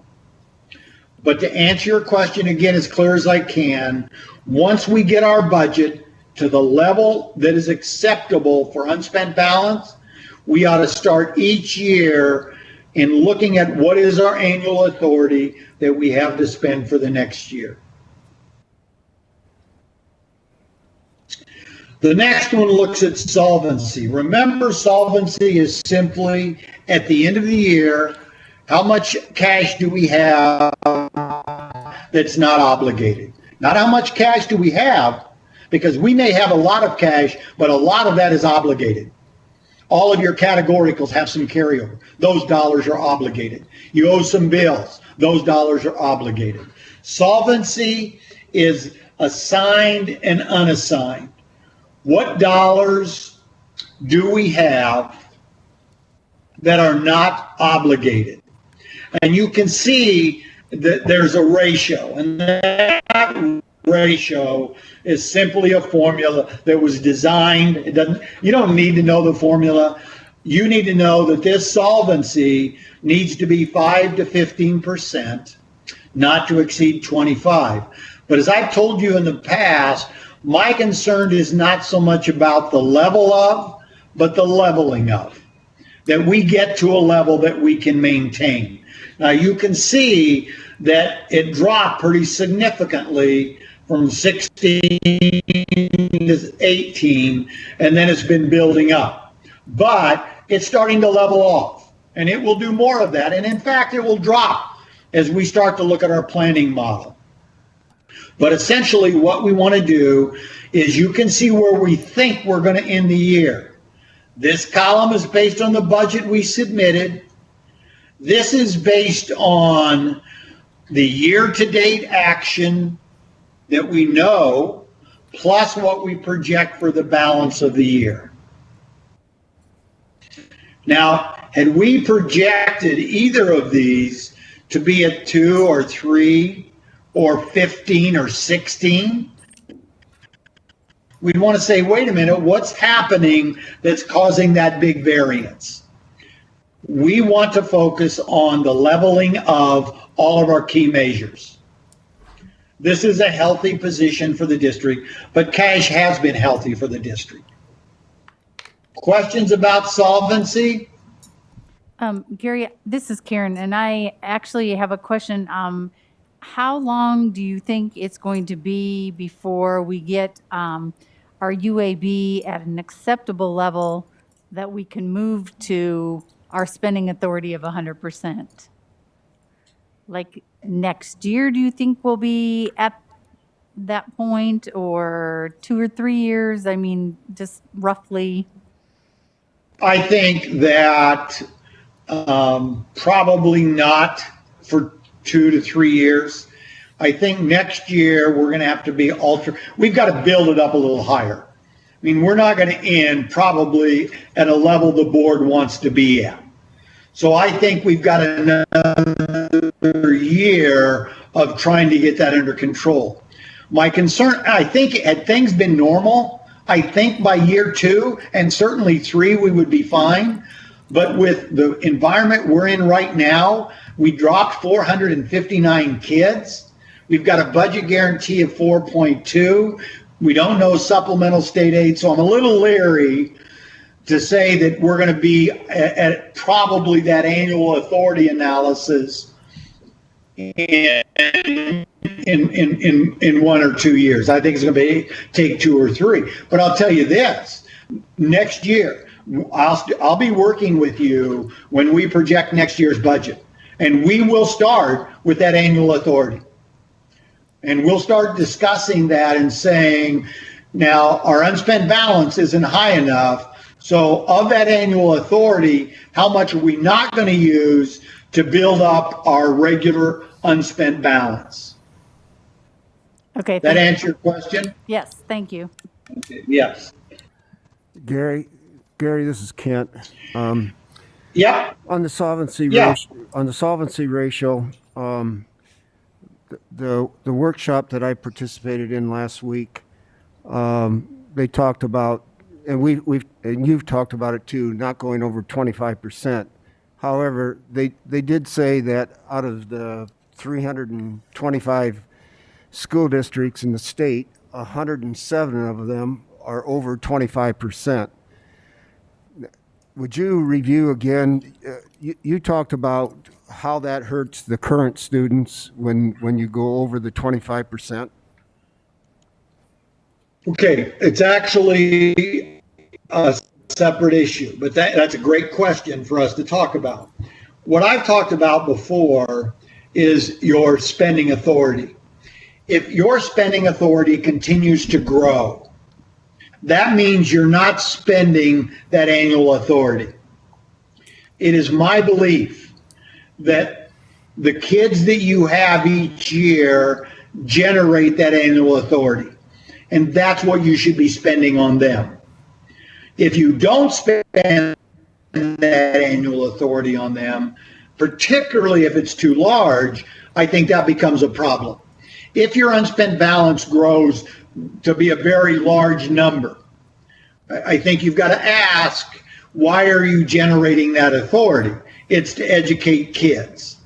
So when I talked about my concern for it getting over 25%, that's about authority, not cash. The cash issue of getting too high relates to tax rate and the use of your dollars. Because if you're putting on a lot of cash, you're putting on more taxes. So we have to be careful that we don't put on too much cash and have that solvency build up. But when you're talking, and I want to be clear here, I'm not saying that over 25% is bad. Every district has to analyze why that spending authority ratio may be growing. And my concern, if it grows consistently and or too high, is you're not using that annual authority for kids. Now, there will be some reasons that districts won't. Sometimes they can't do it because of tax rate, because they can't spend more. There's a lot of reasons for that. This solvency is looking at cash, not spending authority. That was a lot of answer. You okay with that? Yes, because that clears it up. I was thinking that was more towards the solvency side, but and they did mention in the workshop too, as far as how it does impact taxes. And we will have this exact same discussion every month for a long time, because clarifying the difference between spending authority of cash is one of the most difficult things we have to do. We want to then look at revenues year to date. We have taken in $68,725,000. That is $725,180. That is 35% of our budget. Now that's trending lower than what we've seen in the past, which would be indicative of what we talked about in spending authority. Up here, I think that what we're low on right now is miscellaneous revenue, which includes federal dollars. I looked, and it's federal dollars and interest. So it's not surprising, but we don't want this to go on too long. We want to monitor this. It's not bad, but we want to monitor this each month. This is year to date.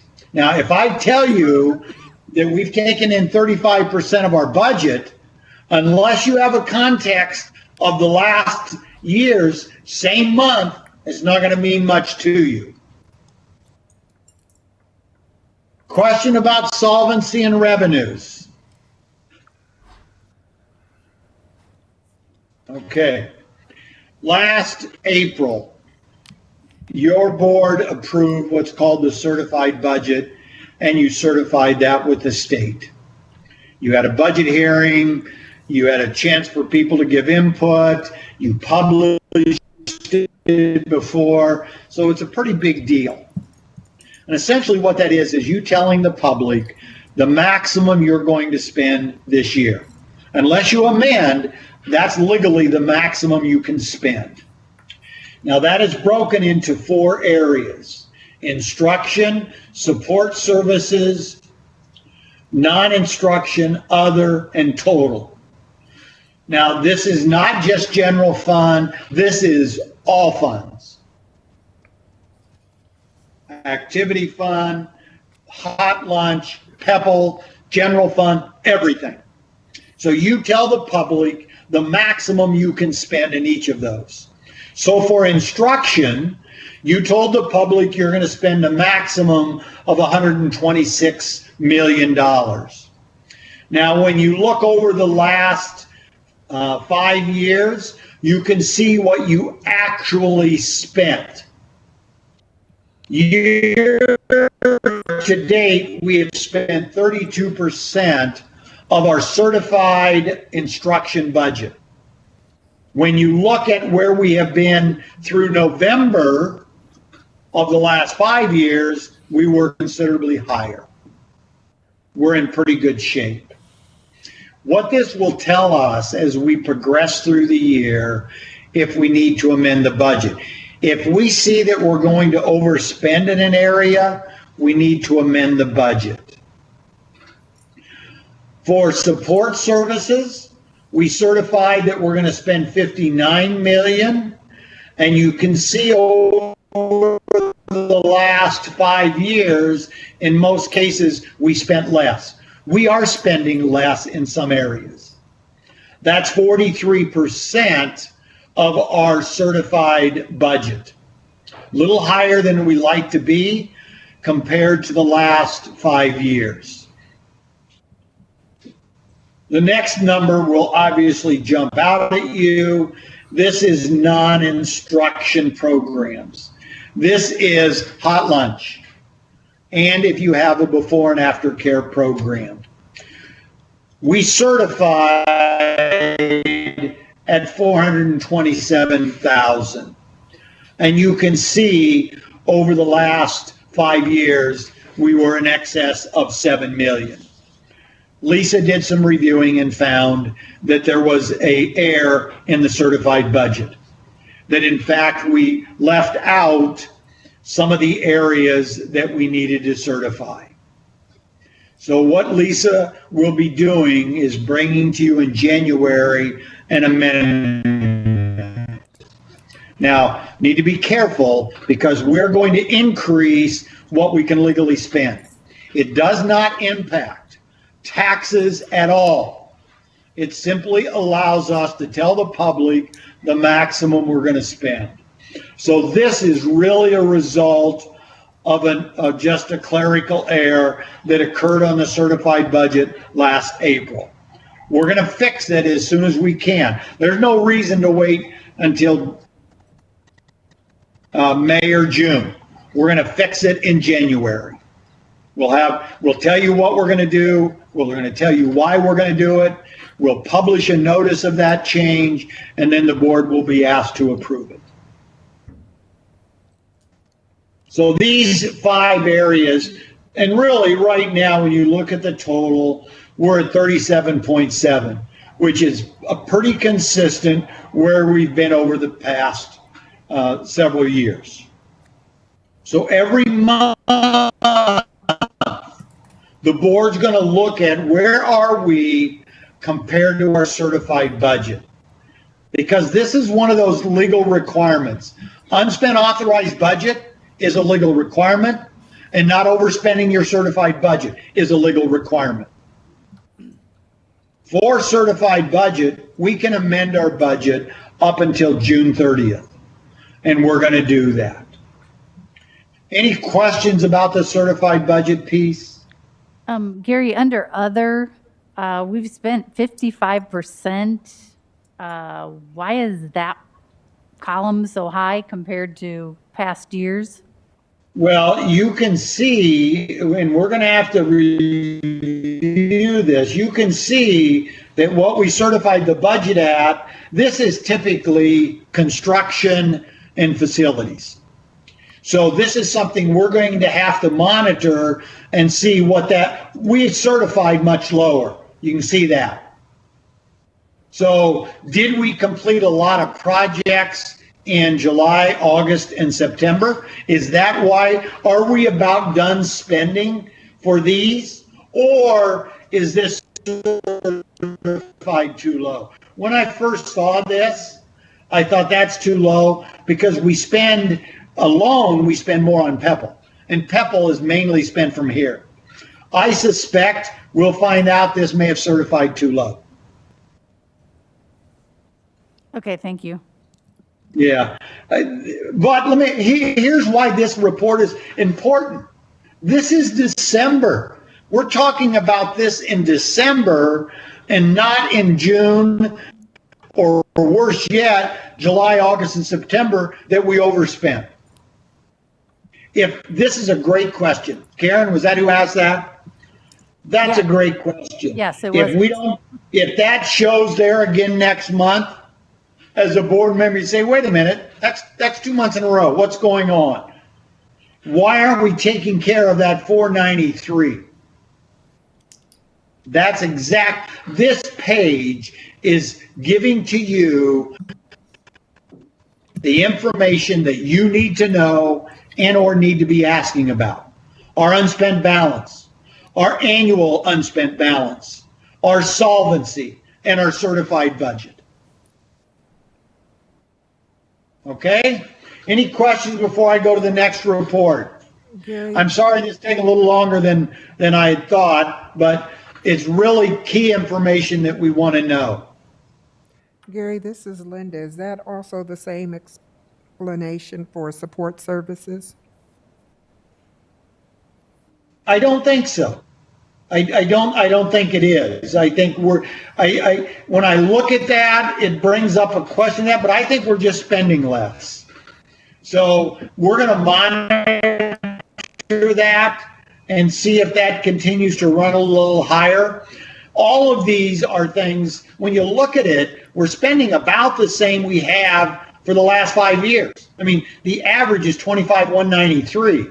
So it could be that we undercertified. We don't know yet. It's something that when we do next month, we'll be able to tell more. We can go to 5cast, and this is what Lisa and I will do. We can go to this tool, and we can go to spending, and we can look at this spending in general fund and say, I just want to look at the 4 categories. These are the 4 categories. Okay? So we can check them all. But then we can go to the 4 categories and say, okay, I want to break it down and I want to look at it by object. And so it'll show us all the objects, and then we can analyze this to decide if there's any area. We were talking about support services. Right now, personnel's running a little high. Support services and supplies, they're running a little high. Now, we'll have to see how those trend out as we move along, but we certainly have got to be looking at those. But this is how we analyze it. And we go down and look at other, and we can see where we're high or where we're low. The Forecast 5 tool allows us, once we identify an area, to monitor it and delve deeper into it. But I don't think that's what this is. I think these 2 down here could be a certified budget issue. I just think we expect to spend less, and it may trend out that way. I mean, if we continue to trend higher, here's the thing. Each year spends a little different. You spend some of it earlier, and then you don't spend as much. December, we really start to distinguish between month to month. November, actually, it starts to really raise questions. And December, we can tell more. The important thing is to have the data, to analyze the data, to ask the question and get answers.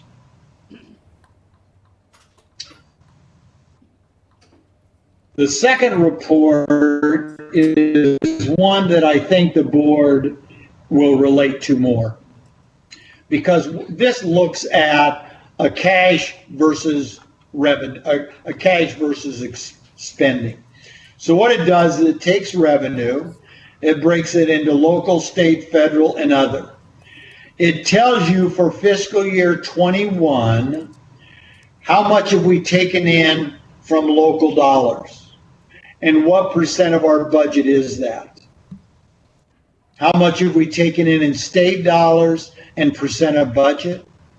Federal dollars, percent of budget, and then other, which we don't have any, but then total. So again, just as we saw before, there's that 68,725,000 that we saw in the other report. Now, that is trending at about 35%. And as we showed on the other report, it's trending a little lower than we had anticipated. So, if this were at 26, 27, 28, I would be alarmed. I'd start to say, we have misestimated our budget. This is all based on our budget. Now, this isn't going to change. Our budget's not going to change much because we pretty much got revenue where we think it's going to be.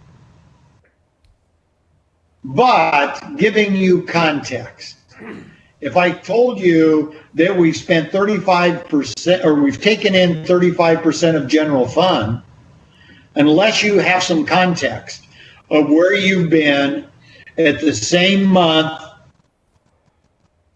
the last 4 years, that doesn't mean much to you. In fact, if this is November, I'm 5/12 of the way through the year, I'd almost be alarmed if I didn't have some context.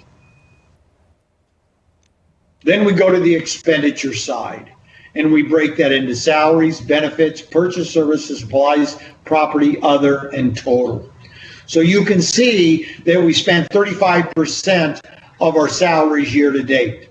Dollar-wise, we're spending less, and percent-wise, we're spending less. Now, we're going to adjust this budget, so I really think that that's probably going to be at 36%. And the same with benefit. We're trending very low now, and I think that we're going to be a little higher in coming months. But there is nothing in these numbers that are terribly alarming. Supplies, we're running really quite a little bit ahead in supplies, but a lot of that is COVID related. We're buying a lot of supplies for COVID related. But I think that the board understanding what is our revenue year to date, how does that compare to the same point in time the last 4 years? What's our expenditure by major category, and how does that compare to the last 4 years? Now, this is an interesting here. The last 4 years, for the month of November, we spent more than we took in. This year, for the first time in 5 years, we actually took in more than we spent. We started the year at 25 million. We expect to end at 28. Just as we saw in the cash analysis in solvency, we think we're going to end with more cash. Now, this isn't solvency because this is cash balance. And you got to remember that we may end the year with 28 million, but a large portion of that is obligated. This, I think, boards relate to pretty quick. Is what have we received in revenues year to date compared to the last 4 years? What are we spending year to date compared to the last 4 years? What's our surplus or deficit for the month? Where did we start the year? Where do we think we're going to end the year? We do the same analysis for all of the other funds, but we don't give you a 5-year comparison. If we did, the report would be so overwhelming that it wouldn't be of any value to the board. Focusing on general fund, year to date, where are we at? And again, what's alarming? I mean, we're talking about close to $200 million. If this is 5%, 6% off, we need to start asking questions and to see why. Questions about this monthly fund reporting.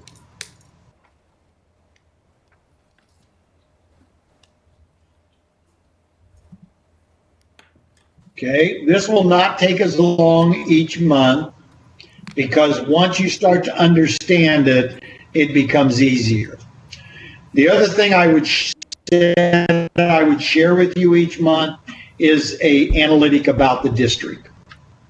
What this is is this first analytic looks at student enrollment over the last 10 years and regular education teachers. So you can see the trend line for your enrollment has been going down. This is certified enrollment. And in fact, in that time, your certified enrollment is dropped 8.4%. Your staffing for regular education teachers actually increased pretty dramatically through 16. That's when you started to have financial troubles. Regular ed teachers have declined steadily over the last 5 years. 4 years. If we look at us having 84.3% of our total expenditures, salaries and benefits, the piece of it that's regular ed teachers has come down. So we need to look elsewhere as a potential issue. And we'll do more of that next month. But this is a view of what's happened to enrollment and what has happened to regular education teachers. Not all teachers, regular education teachers. Any questions about this visual? Visual 2. I did this, submitted it to Mary, and then showed it to TJ and Bill. So 2 and 3 have to be considered together. And you don't have a copy of 3 yet. I will send it and it will be made available to you. But I did this, and what this does, it shows your enrollment projection. And you can see it's the same enrollment. That's your entire student body. It is down 8.44. Your special ed teachers have grown drastically. In 2019, up 57%. Now they came down in 20 to 37.95. When you first look at that, you think, my gosh, there's the problem. We're just adding too much special ed staff. But when you look at this, remember that it's to your entire student body. It's not to special ed teachers. Bill and TJ, and then when I talked to Sandy, had the same concern that we needed to look at this differently. And so we did that. What this does is this looks at your staffing change for special ed, which is still up that percent we talked about. It's still up 37.95, but the blue line looks at your weighted enrollment. So in fact, the reason that your special ed staff has increased so dramatically is the number of kids that are weighted in special ed has grown dramatically. You can see that in fact in 2019, that was actually up 55.39%. And for this actual year, which is waiting off of last November, is actually up an average in those 10 or 11 years, about the 38%. This is a better picture of what's happened in special ed than this one. This is not an invalid consideration. We do need to ask is why is our special ed numbers growing so much compared to our regular education? But more importantly, in looking at finances, is to look at what is happening to the weighting of special ed kids.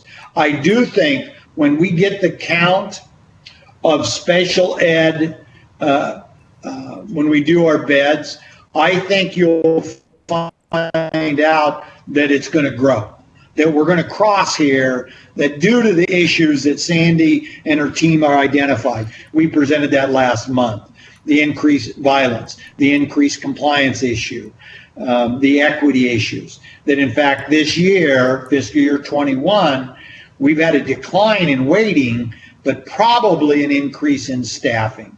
And that's why we're going to see such a large special ed deficit for fiscal year 21. But I will make sure you get this, because really the two that I showed you, the regular ed teachers tells a story.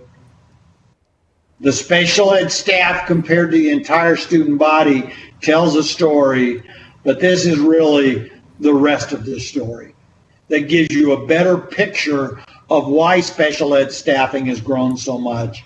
Now, we may want to say we don't think that we probably wanted special ed weighting to grow that drastically, but that's why it happened. Those charts 2 and 3 really need to be considered together. What questions do you have about these?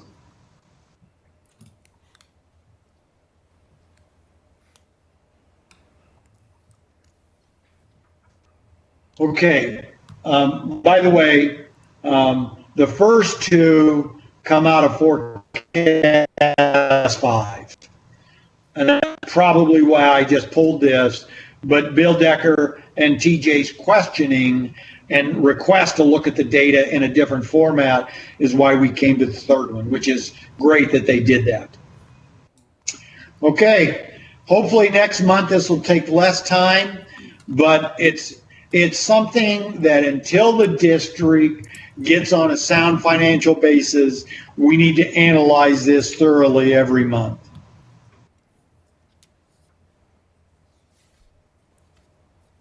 I am done. Thank you, Gary. We appreciate the detailed financial report. Before we move on to the next item, I'm going to call for a quick 5-minute recess because we've been going a little bit longer than 2 hours here, and then we'll get right back to it. All right, everybody's back. We'll move on to the next discussion item, water quality project agreement with the City of Davenport. We have a group of people here to talk about this this agreement. First of all, I'd like to thank Amy from the City of Davenport for just kind of sticking around with us. These meetings get a little long, and so thank you for being here with us to help us navigate this tricky subject that we have with us today. Yep. And so, Josh, if you wouldn't mind kind of leading us through, Josh and Amy, kind of leading us through exactly what this project entails and an overview for the school board. And also, we have Eric Page with us here too, as this is one of his projects that he's managing. So, thank you guys for being here. Josh. Thank you. This project started, I think, back in 2018. They started discussing doing this watershed project in land improvement. Eric and Amy were both present in some of the meetings or all of the meetings. So I brought them with to discuss this project a little further than what I would be able to, as I've only talked about it once or twice before this. Amy, if you want to give a kind of a recap of what happened.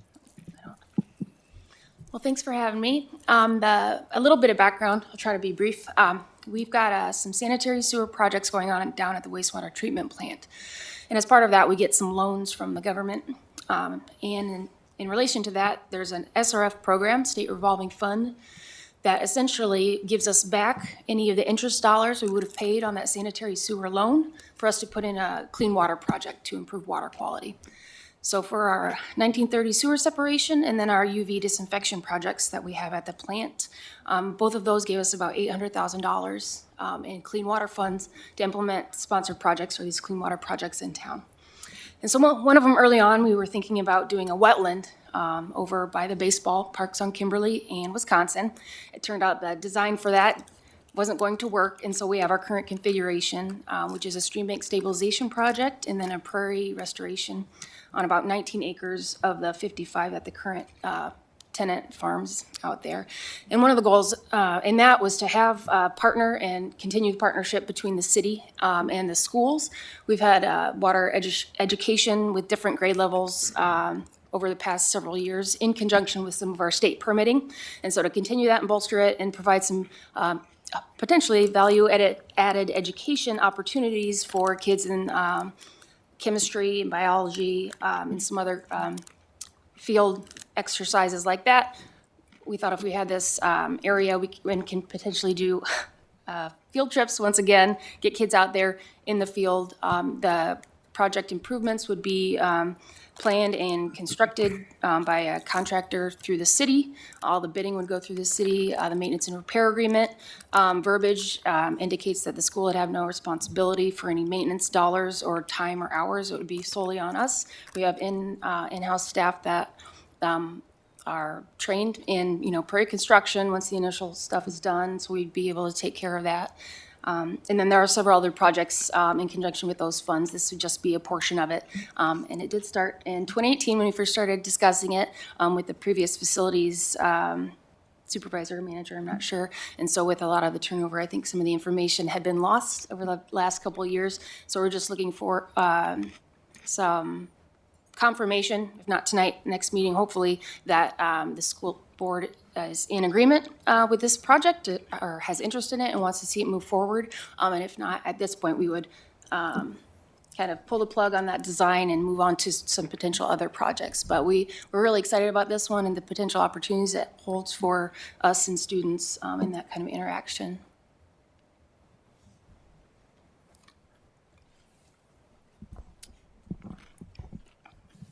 I don't know if everybody's had a chance to see it's really the easement plat was just kind of the general site layout of it.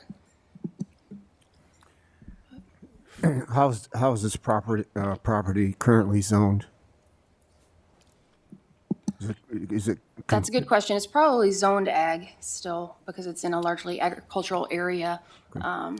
But I'm not sure how the baseball diamond property is zoned either at this point. But it wouldn't, I don't know that the land use necessarily would be a hindrance to get the project installed.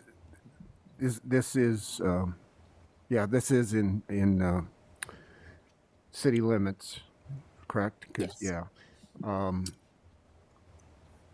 So then, will that require a special use permit or not? I would have to check with zoning. I'm not sure on that. The only thing that they had mentioned was a potential floodplain, no adverse impact type of certification. They haven't said anything about a special use. And then, how about the surrounding landowners? Have they been contacted? I should have brought our design engineer here with me. I think that they've contacted the homeowner to the north, and then we've made contact with the tenant farmer who's on the property currently. But I don't think that because there's no subdivision or rezoning that the mandatory requirement to let people know within 200 feet of proposed boundary was triggered. That's probably true, but I would still suggest that would be a good idea. Sure. To contact those property owners. I don't see where something like this would have an adverse effect on that, but I think it would be just good practice to contact them.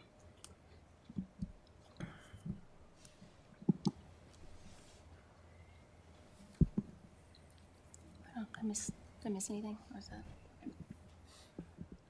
that? Do any other board members have anything? Director Beck, did you have anything? No, I guess my only question would be, when would all this be done? Sure. I might have missed that. Oh, no, I don't think that came up. The projected schedule, I think, would be to start construction this summer. We were waiting on hearing back from the tenant farmer to see if there are any contractual obligations that we would have to break or not. And it turns out that's not the case, though he has invested some dollars in fertilizer and lime in the fall.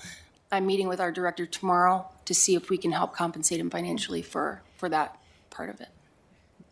Okay, yeah, I was going to say if we can offer some sort of compensation for that, that would be probably a good thing to do. But I would like to echo Director Poston's comments that just out of neighborly kindness, contact the property owners in the area. But otherwise, it seems like a great idea.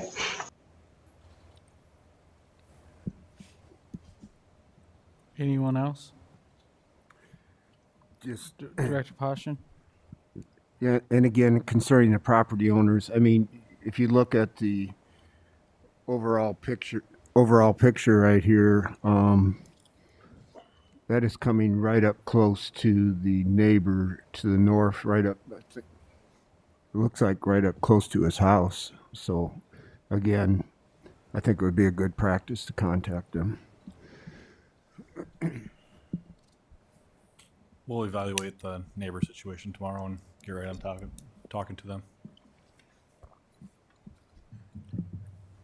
And then if I'm understanding this correctly, this is district property, but the city is going to be paying for everything and maintaining everything, so we're just pretty much letting you use our property to do this, is that correct?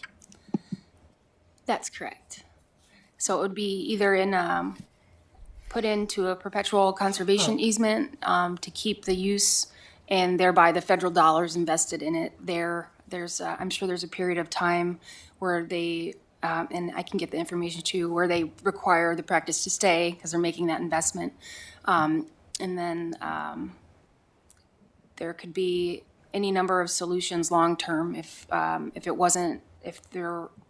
you wanted to entertain the idea of a sale or something other than just keeping the conservation easement, we would entertain those discussions too. We just had never gotten that far with the board or the district up to now. Okay. The first time I heard about this was a couple weeks ago through some emails. And then our students would benefit from this to be able to go and observe this and field trips and stuff like that. Yep, that was one of the goals. Yeah, whether we, I think in the past we've had to apply for some grants to get busing available, but we do have some operational funds we could put towards that. And then we can, depending on curriculum base, there might be certain ages we want to target. I know we weren't in the schools as much this year as we had been in the past. Robin Dunn, our communications coordinator, had programs for sixth graders and then some for earlier elementary over the past few years that we haven't really been able to do in the pandemic. So we're hoping once things kind of settle down and normalize again, we can continue that and use this as one of those places where we can do, water quality monitoring or things like that we've normally done down on the river. But, when flooding kind of affects that, we could use this location, things like that. Would there be any of the land that the farmer currently uses still available to him, or that location is just out altogether? No, I think there's around 50 or 55 acres total, and this project would consume 19 of those, so we'd still have a lot of usable area. Okay, thank you. And he has said he would continue to rent from us in that area, so. So he'd still be on our land, just not this 18 acres? Correct. Okay. I'm assuming that would, whatever the agreement is, it would be obviously for less money because he's got less acreage, I'm assuming, right? Correct. Okay. Anybody else? Director Hayes. In this agreement, it mentioned that the owner could be responsible if some of the issues weren't repaired in a timely manner. What types of things or violations would that entail? What could possibly be responsible I think that for? may be holdover language from our template that was sent over in the draft maintenance repair agreement for review. That has been modified to say that the city, because if we're taking responsibility of all the O&M for the whole area, it wouldn't be the owner. If you were to remain the property owner, that should be changed to the city shall repair. And that could be anything with, if the seeding didn't take and there's some weeds instead of natives, if there's an issue with a stream bank stabilization area or if there was some erosion, like we would have to come in and repair those types of things. I don't believe there are any actual structures. We're not putting in manholes or infrastructure in that regard.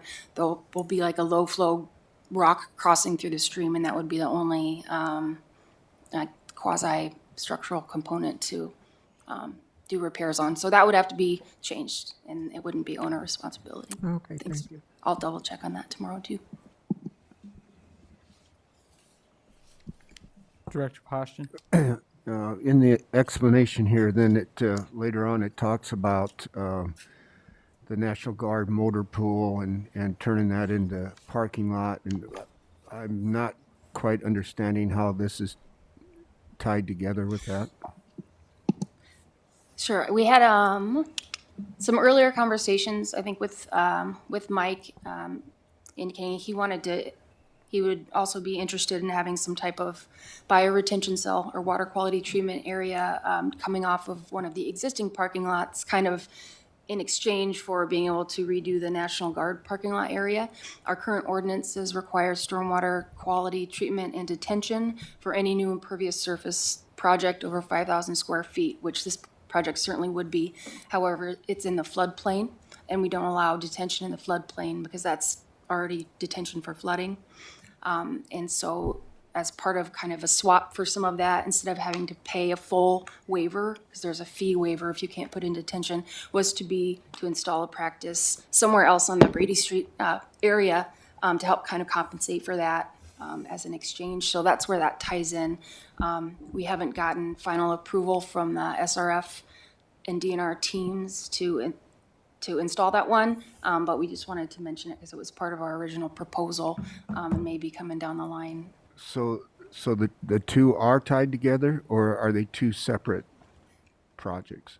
There would be two separate projects, potentially from the same group of $800,000 funding, but potentially from the other one. So it gets a little messy, but we submitted one big application with lots of different projects to apply to both different sections of funding. So the folks with the money in the end essentially get to pick the ones that they like out of that application.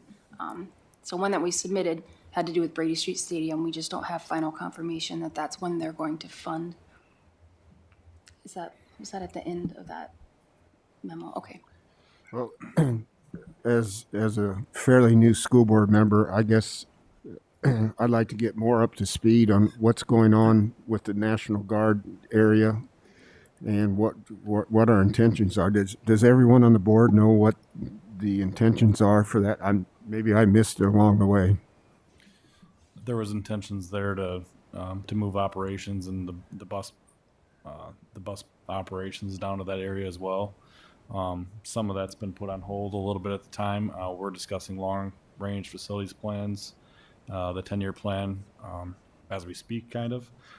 So the plan that was there previous when she was talking to Mike has potentially changed. It could potentially be the same. We just haven't made that decision yet.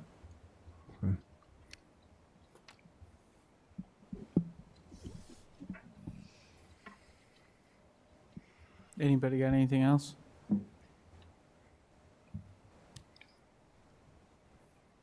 Nada. And you're looking at bringing this to us at the probably first regular meeting in January, because you probably need us to vote on this, correct?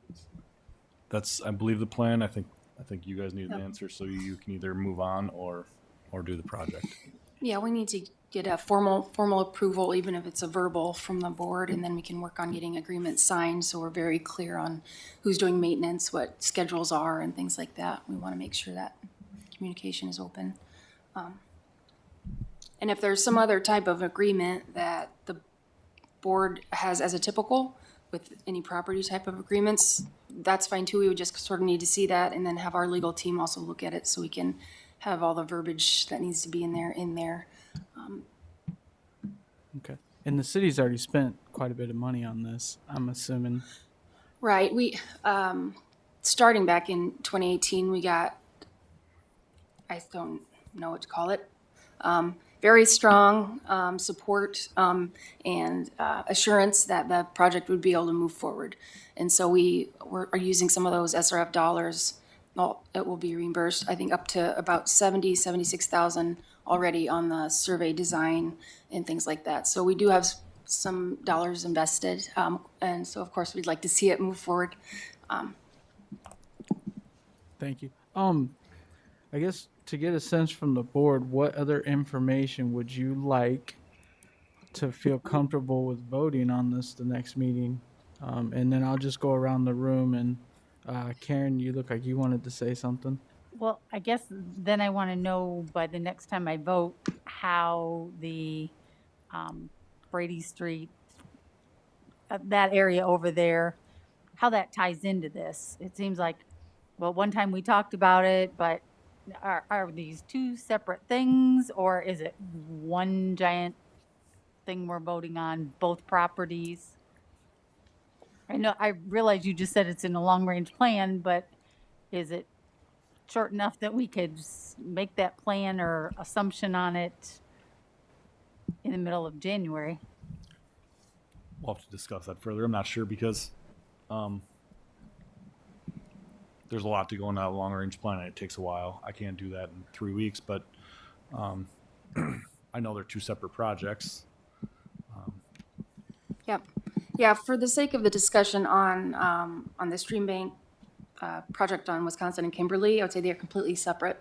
And yeah, perhaps we should have left out that other section of information. May have made it confusing. We don't need a vote or any agreement on the water quality treatment at Brady at this time because we don't even know when that may occur with the. Okay, but if we vote on the one out there in Wisconsin, and then later come back and say, okay, well, we'd like this at the Armory, you're not gonna say, oh, nope, sorry, it's not gonna happen, or, I mean, it seems like they're tied together, but You're wondering they're if not. there's consequences if we don't do this project later on, right? Right. What was that? I'm sorry. If there's consequences later on if we don't do this project right now, are there consequences? Oh, later on? no, I don't think so. We want to use every penny we have available of these dollars to improve our water quality here. So if it's not at this one, we would not throw out Brady Street just because it didn't go through. It'd be disappointing, but we've got a lot of projects lined up in what we submitted. And so we're willing to go for any of those. We just like to take advantage of ones that can offer additional partnerships, which is why we started the discussion with facilities with the schools when we first submitted. It's because we like to.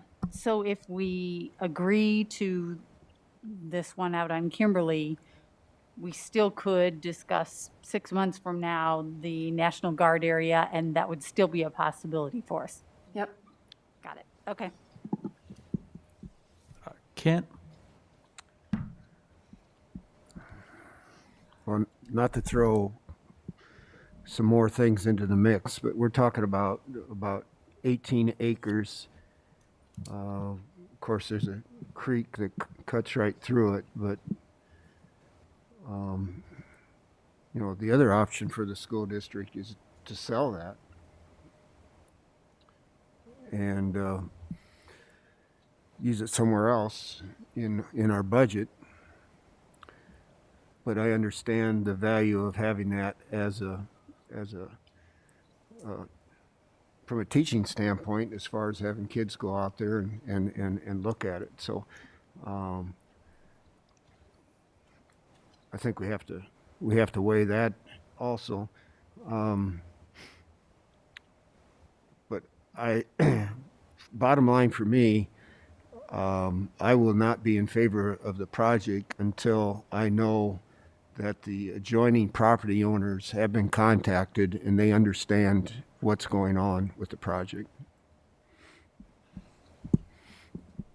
Thank you. Director Hayes.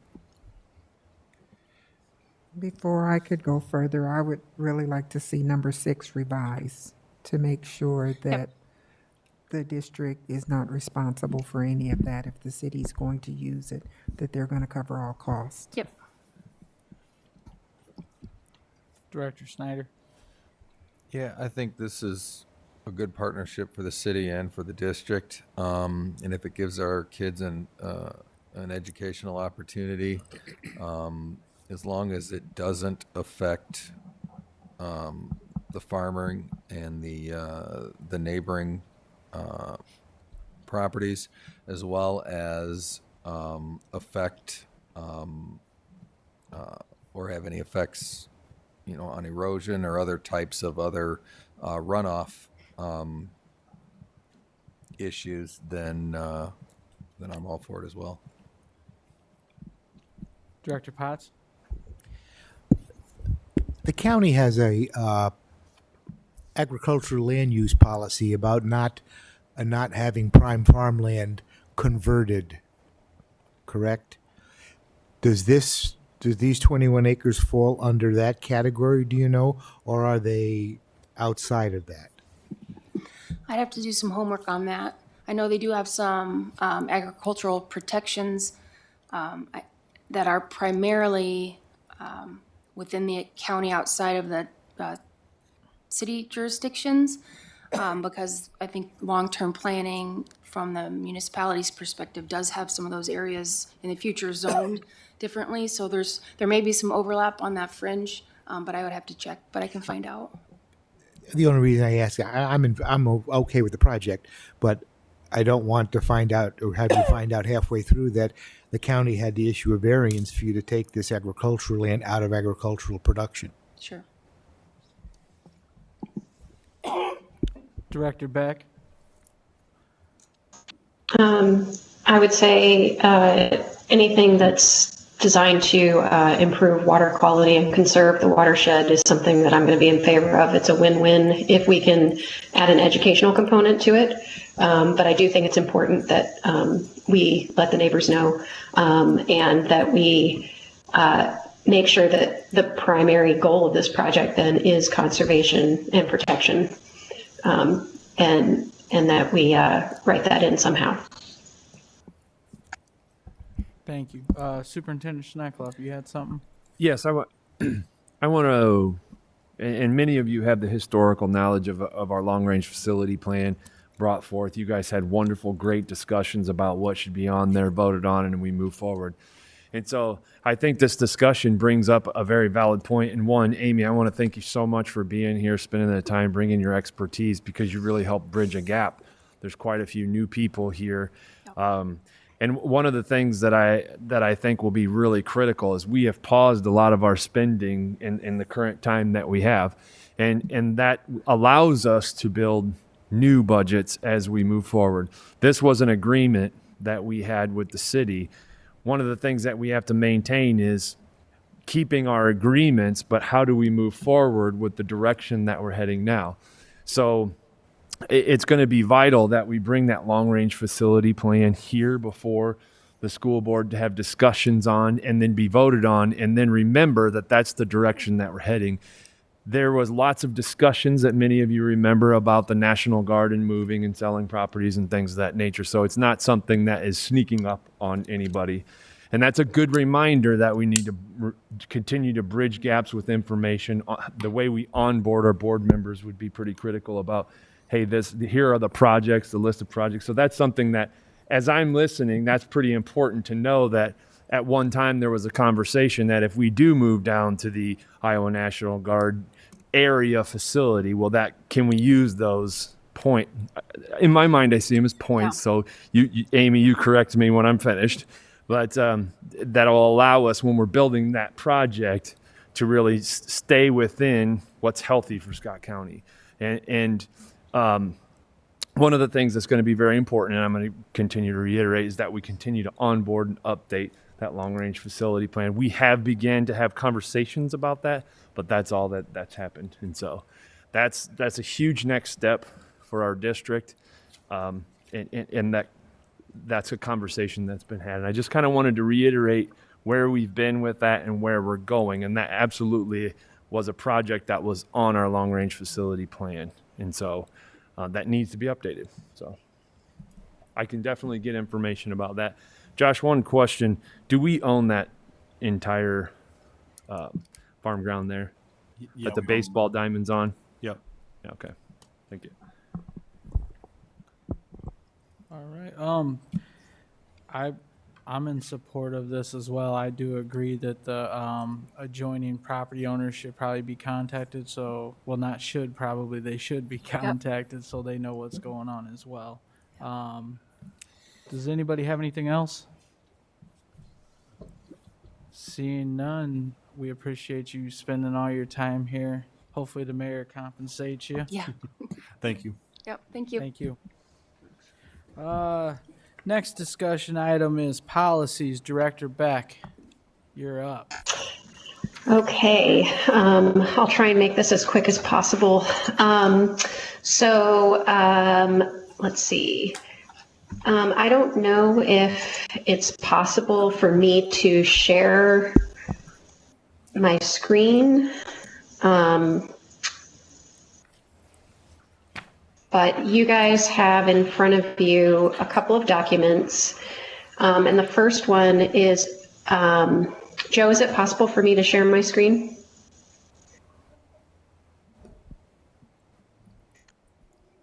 Yes, there should be an icon that looks like a computer monitor at the bottom. Ah, okay. Thank you. I see it now. All right, so let me find my document here. Okay, can you guys see this Word document? Yep. Yes. Okay. All right, awesome. Okay, so this is a memo that we put together as a policy committee.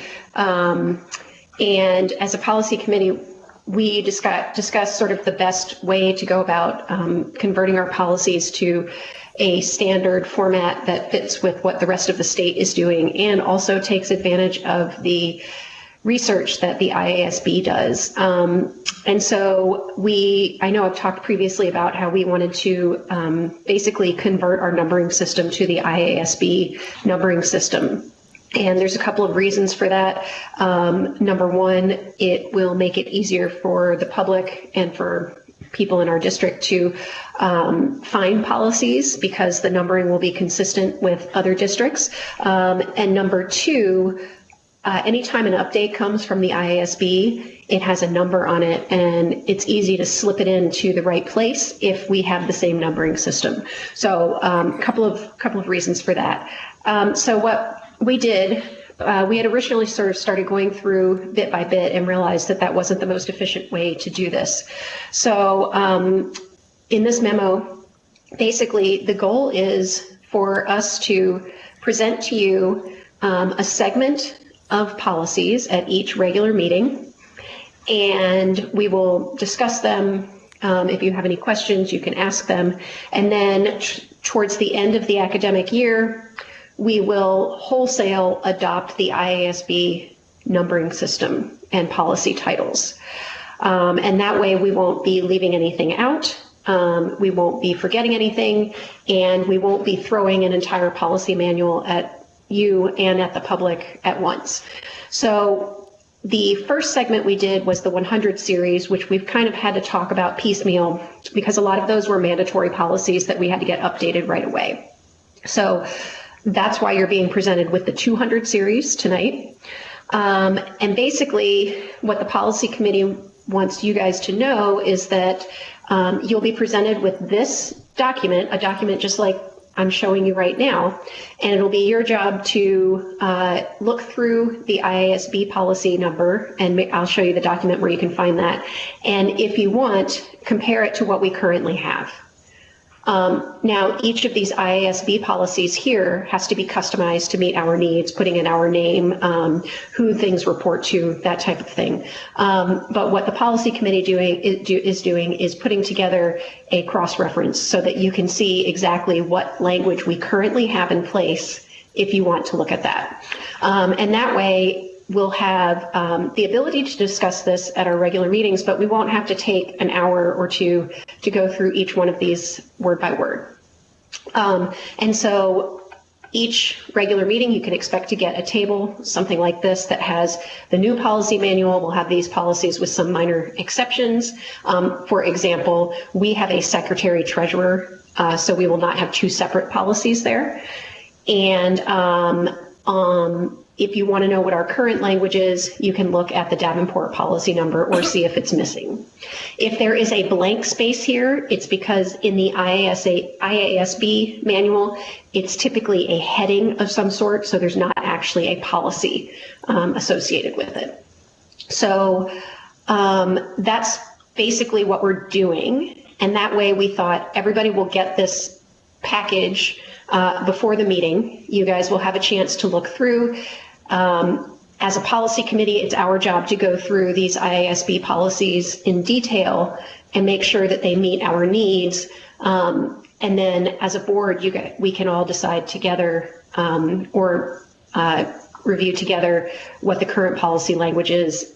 But I don't have to go through it piece by piece, every policy, every meeting. And then I just wanted to point out at the bottom, I'll have this anytime it applies. We have policies that the IASB does not have. For example, our policy on collective bargaining negotiations, which we will keep, but we will add them to this series upon their adoption because that's where they would fit. Okay, so that is basically the first document. The second document is the document that Mary sent, and I apologize, I've got to find it here. It's hard for me to do this without multiple windows. And that has the list of all of the IASB policies with some notes in it that we did at the policy committee meeting. So let me share my screen again.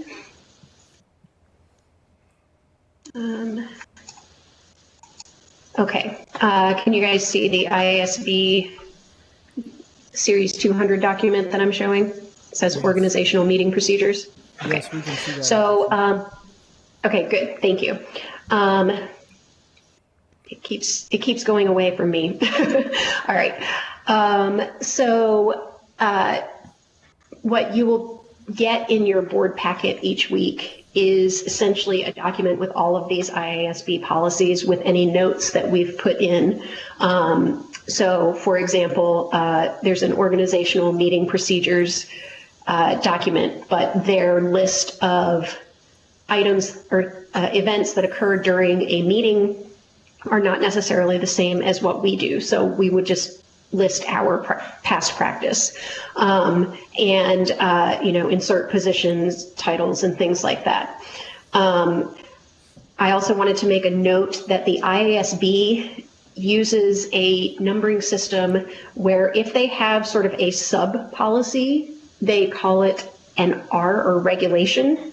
So you can see that policy 200.1 is the organization of the board of directors. When there's a 1 and a 2 here, we get to choose which one fits us best and tailor it. And then R1 is essentially a sub-policy. And at a later point, we can decide if we want to keep this practice or if we would like to just include it all in one policy number. But that's not something that we felt like it was important to figure out right this moment.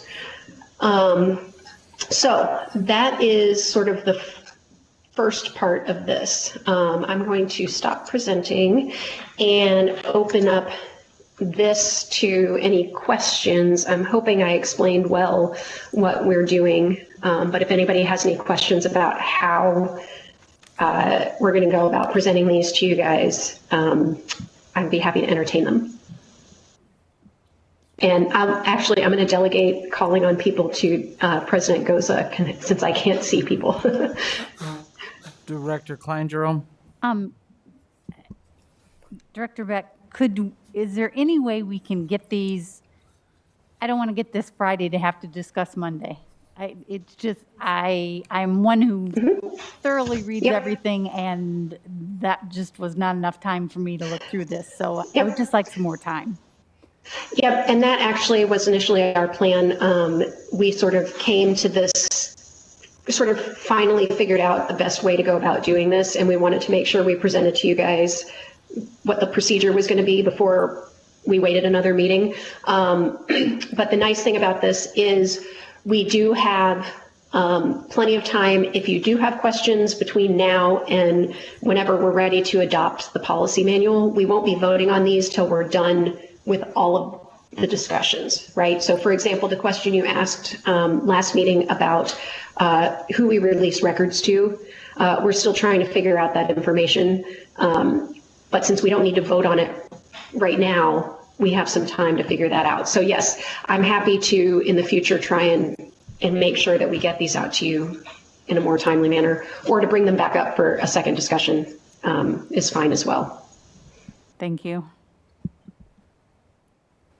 Director Snyder.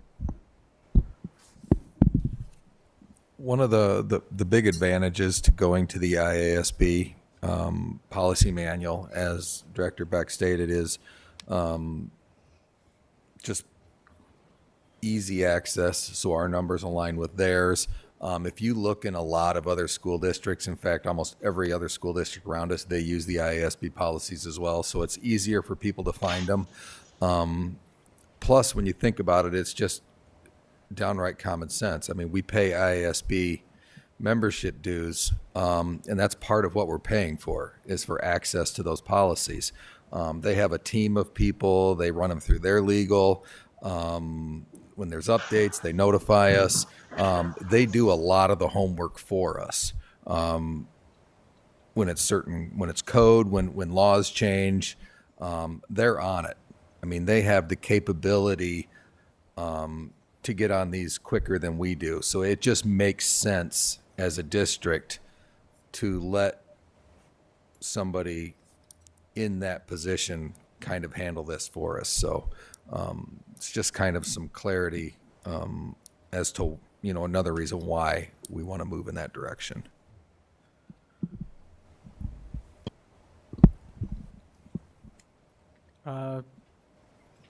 I don't see anyone else.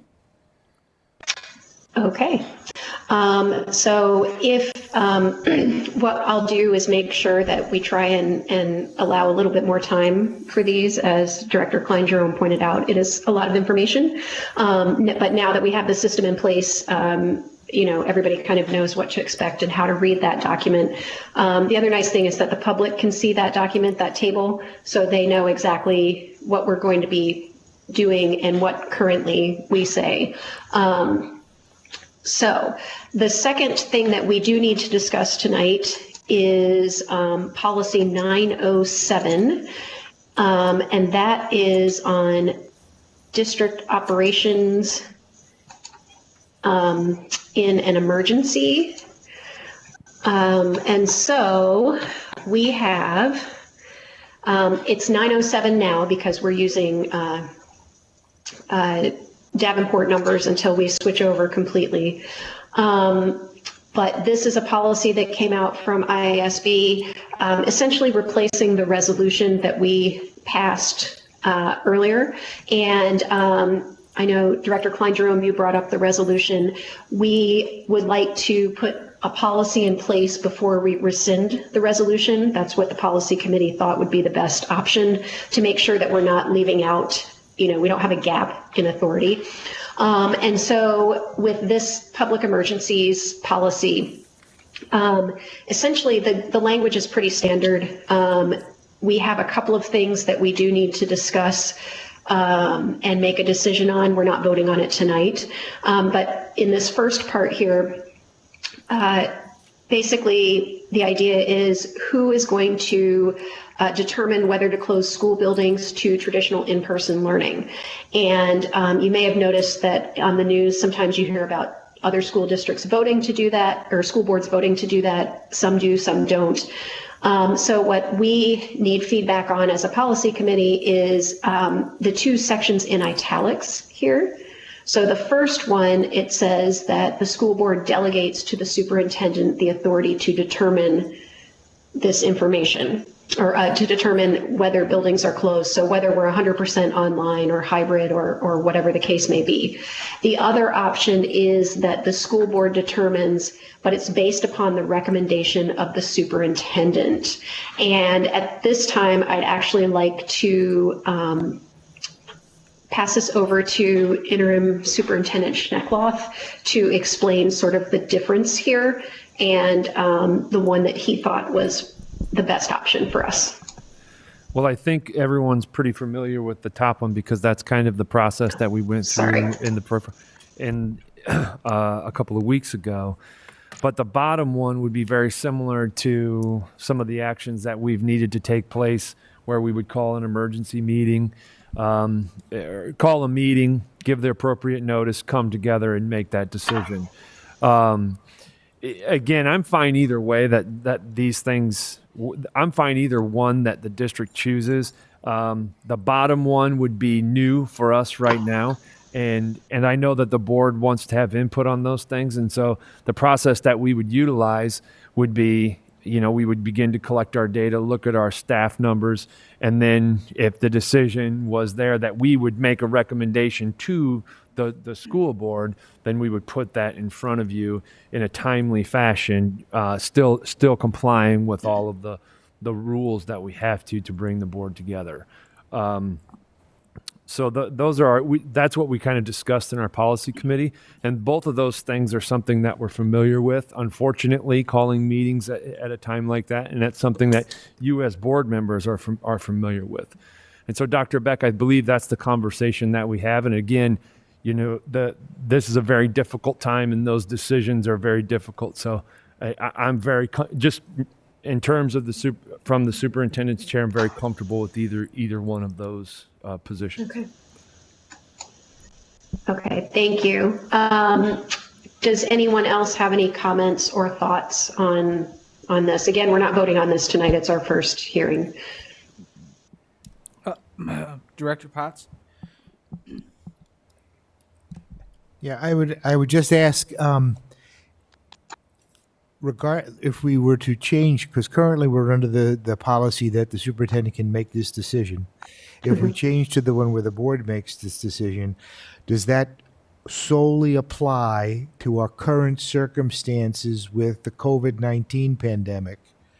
And does it then leave in place those other options a superintendent has to close a particular school or a couple of schools based on other circumstances? Power failure, water failure, roof collapse, snow.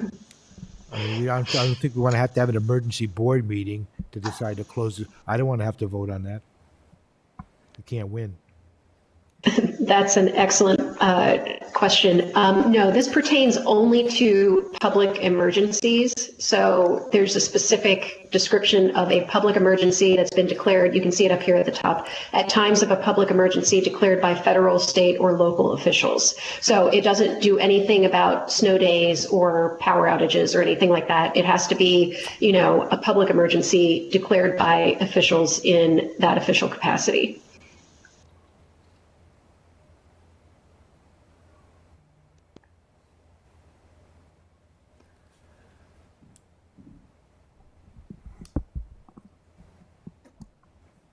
There are no other hands up, Director Beck. Oh, wait, Director Snyder. Okay. The policy committee kind of needs a consensus on which way we want to go so that we can word the policy kind of in the direction so that we can vote on it. So we kind of need an idea because basically what would happen is one of those options then would be left out and the other one then would become the policy. So we kind of need a consensus on which way the board wants to go.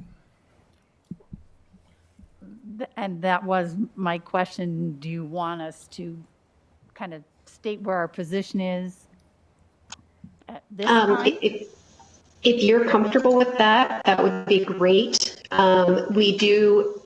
We can't vote on it tonight, so if you feel like you need a little bit more time, that's fine. If you have a general idea right now, we'd be happy to hear it. Basically, the practice is not that different.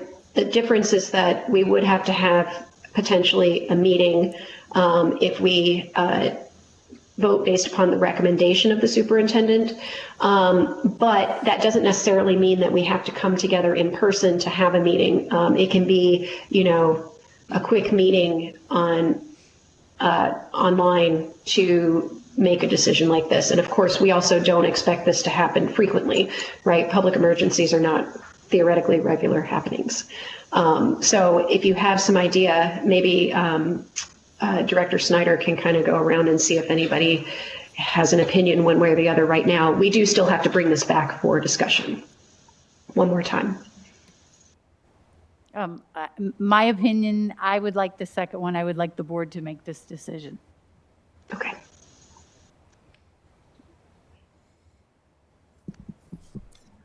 Director Poston, where are you at with this?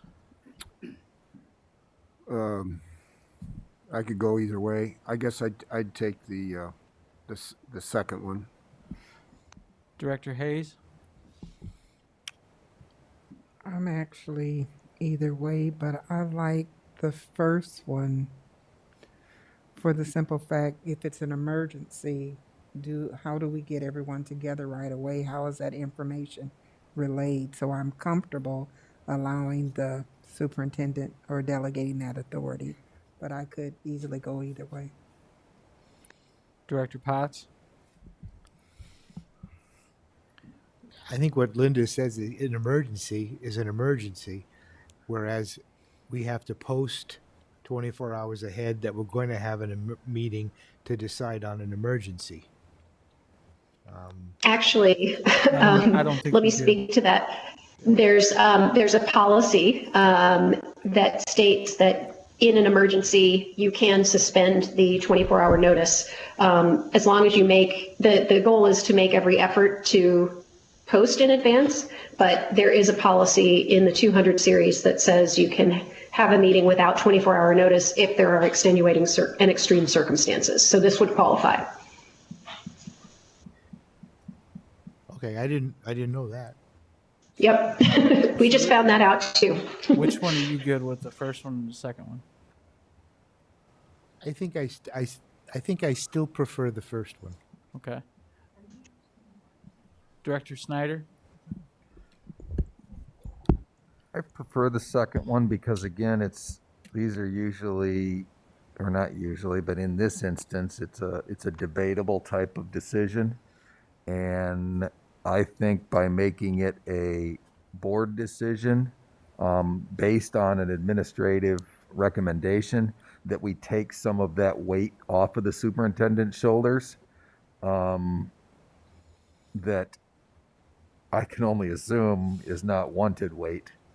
And I think it's a decision that does affect the entire district, and I don't think it's a bad thing that we share in that. Director Beck, where are you at? I'm actually along the same lines as Director Snyder. I think I like and Director Klein-Jerome, I like the second option because I think I don't expect that the board would ever necessarily override a recommendation by the superintendent, but it does sort of make it it's not on just one person's shoulders to make this decision, and they're never easy decisions. So I like number 2. How about you?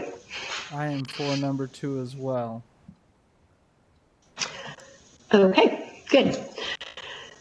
So the last thing is that there is a sub-policy for this, a regulation that applies specifically to public health emergencies, so like our current situation. So public emergency that we just discussed could be, a huge storm comes through and destroys half the district or something like that. This is specifically public health emergency. And I'll be honest, the policy committee did not have a chance to discuss this regulation. But basically, all of the language, I believe all of the language except for this part here that starts with employees, is pretty standard. The second part here basically is about asking people to take their temperatures, and then if extra cleaning is required, then basically the district has the right to either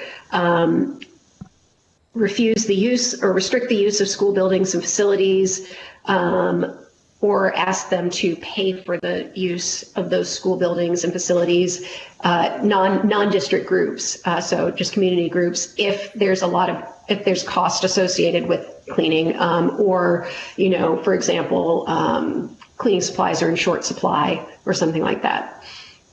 So here we would need some feedback on would we want to be able to restrict the use of the school buildings, or would we want the ability to require reimbursement for that use in the event of extra cleaning? And I'll be honest, I'd like to take a little bit more time with this one since the policy committee didn't really get a chance to talk about it. But if anybody has any thoughts on it right now, I'll entertain them. I'll let Director Gosa call on people if there is anyone. Director Klein Jerome. On this one, I like the first one. What a hassle it would be to the district to have to say, is this EPA approved cleaning products and disinfectant? And you've got to pay. And I think we should just give the discretion to saying, you're just not going to use the building. This is just too much of a hassle to have to follow all these mitigation things from outside groups. Okay. Director Snyder. Yeah, I was going to say the same thing. I think trying to figure out who's going to be responsible to pay would just be a huge nightmare. You know, and then as far as not using the buildings, I think it would have to be kind of a situation by situation thing, because I mean, it is important to remember that our school buildings are kind of like the epicenter of our community. So I wouldn't want to just absolutely shut them off, because that's, I think, an important, I mean, that's why those buildings are there. Superintendent Schneckloff. We're right now, Allison, I know we haven't had a lot of time to discuss this at our policy committee meeting, but we're navigating this as we speak, and doing it. And I love the language there, neutral and non-discriminatory manner. So I think at our next policy committee, we can discuss how we're navigating that right now. You know, there's lots of conversations around, there's students that are in our building that are in our own feeder programs that are next to each other in class. And so those conversations, is it okay if they stick around after school and do whatever? So those are the conversations that we're having all the way up to some of the partnerships that we have in our community. So, okay. I wanted to go, can I go one more?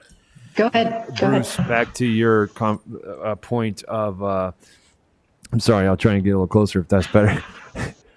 To your point of an emergency, say if we did need to close a building, and I need to dig into the policy and procedure more, but I believe that I have 48 hours to shut a building down and then apply for the waiver, and that gives us the time to bring the board back and have a conversation, but it allows us to stop if something is... And so I need to dig into that a little bit more. I think that's a conversation that we can have, because that still gives us a little bit of freedom to apply for that waiver for an extended period of time and keep the building safe. And so there's different avenues inside of that. Director Potts had something. I was just going to say, I agree with Director Klein Jerome on this business of building use. Director Beck. I was just going to say that I believe Interim Superintendent Schneckloff is correct that currently, under the current resolution from the government, he does have the power to apply for a waiver 48 hours after, or within 48 hours of making a determination to close a building or buildings, and that may change depending on, you know, who's governor and what the situation is. But generally speaking, these are designed for flexibility, but the ability to deal with an emergency in sort of a consistent manner. As for the second one here, I'm also in agreement with Director Klein Jerome that it would be a huge hassle to try and figure out who is responsible for how much. And so I'm looking forward to having a conversation with the policy committee about how we make those decisions. But I agree, it's got to be in a neutral and non-discriminatory manner.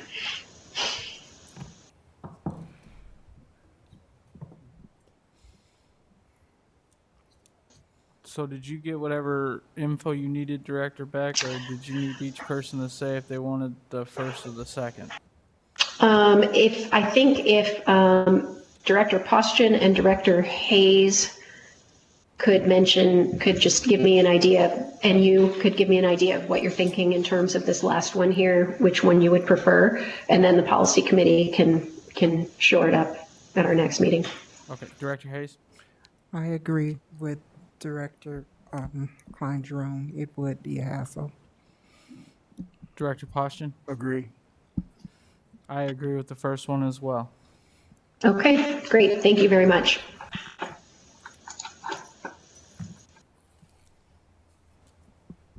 Is that all you had for policies? I believe so. I tried to stop sharing. I hope it stopped sharing. My internet's a little slow. And I can't get the page to load right now, so I don't think there's anything else on the policy agenda, but you'll have to. I'm Let me not know. seeing anything else. So Okay. with that being said, I'll move on to board requests. Right now I have one. Does anybody have any for me? Can I say one thing real quick? Oh, go ahead. As long as it Alice- pertains to the subject we're talking It is. Allison had said that, the policy committee had put that sheet together. Well, she's being a little modest. She put that sheet together, and that is a tremendous amount of work.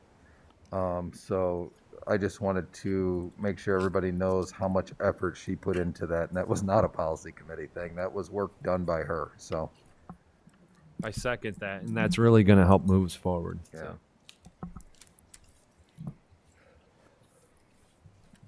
All right. Thank you for all your hard work, and that's a great Christmas sweatshirt too. I like it. Thank you. It was a gift from my family a couple years ago. Oh, I would also like to mention that this may be the first time someone has attended a school board meeting from another country. A. A. All right. Board request. Did anybody have any? I only have one. Going once, going twice. Board request from Director Poston dated today. It's for an agenda item. Start an immediate search discussion for superintendent.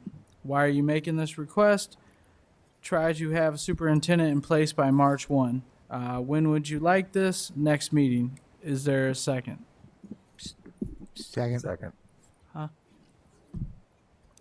All right, so Either way. we got multiple seconds. Yep. We'll go with Potts on that one. Could I just ask a question? Isn't TJ's time till the end of March? I mean, so are we looking more at the 1st of April?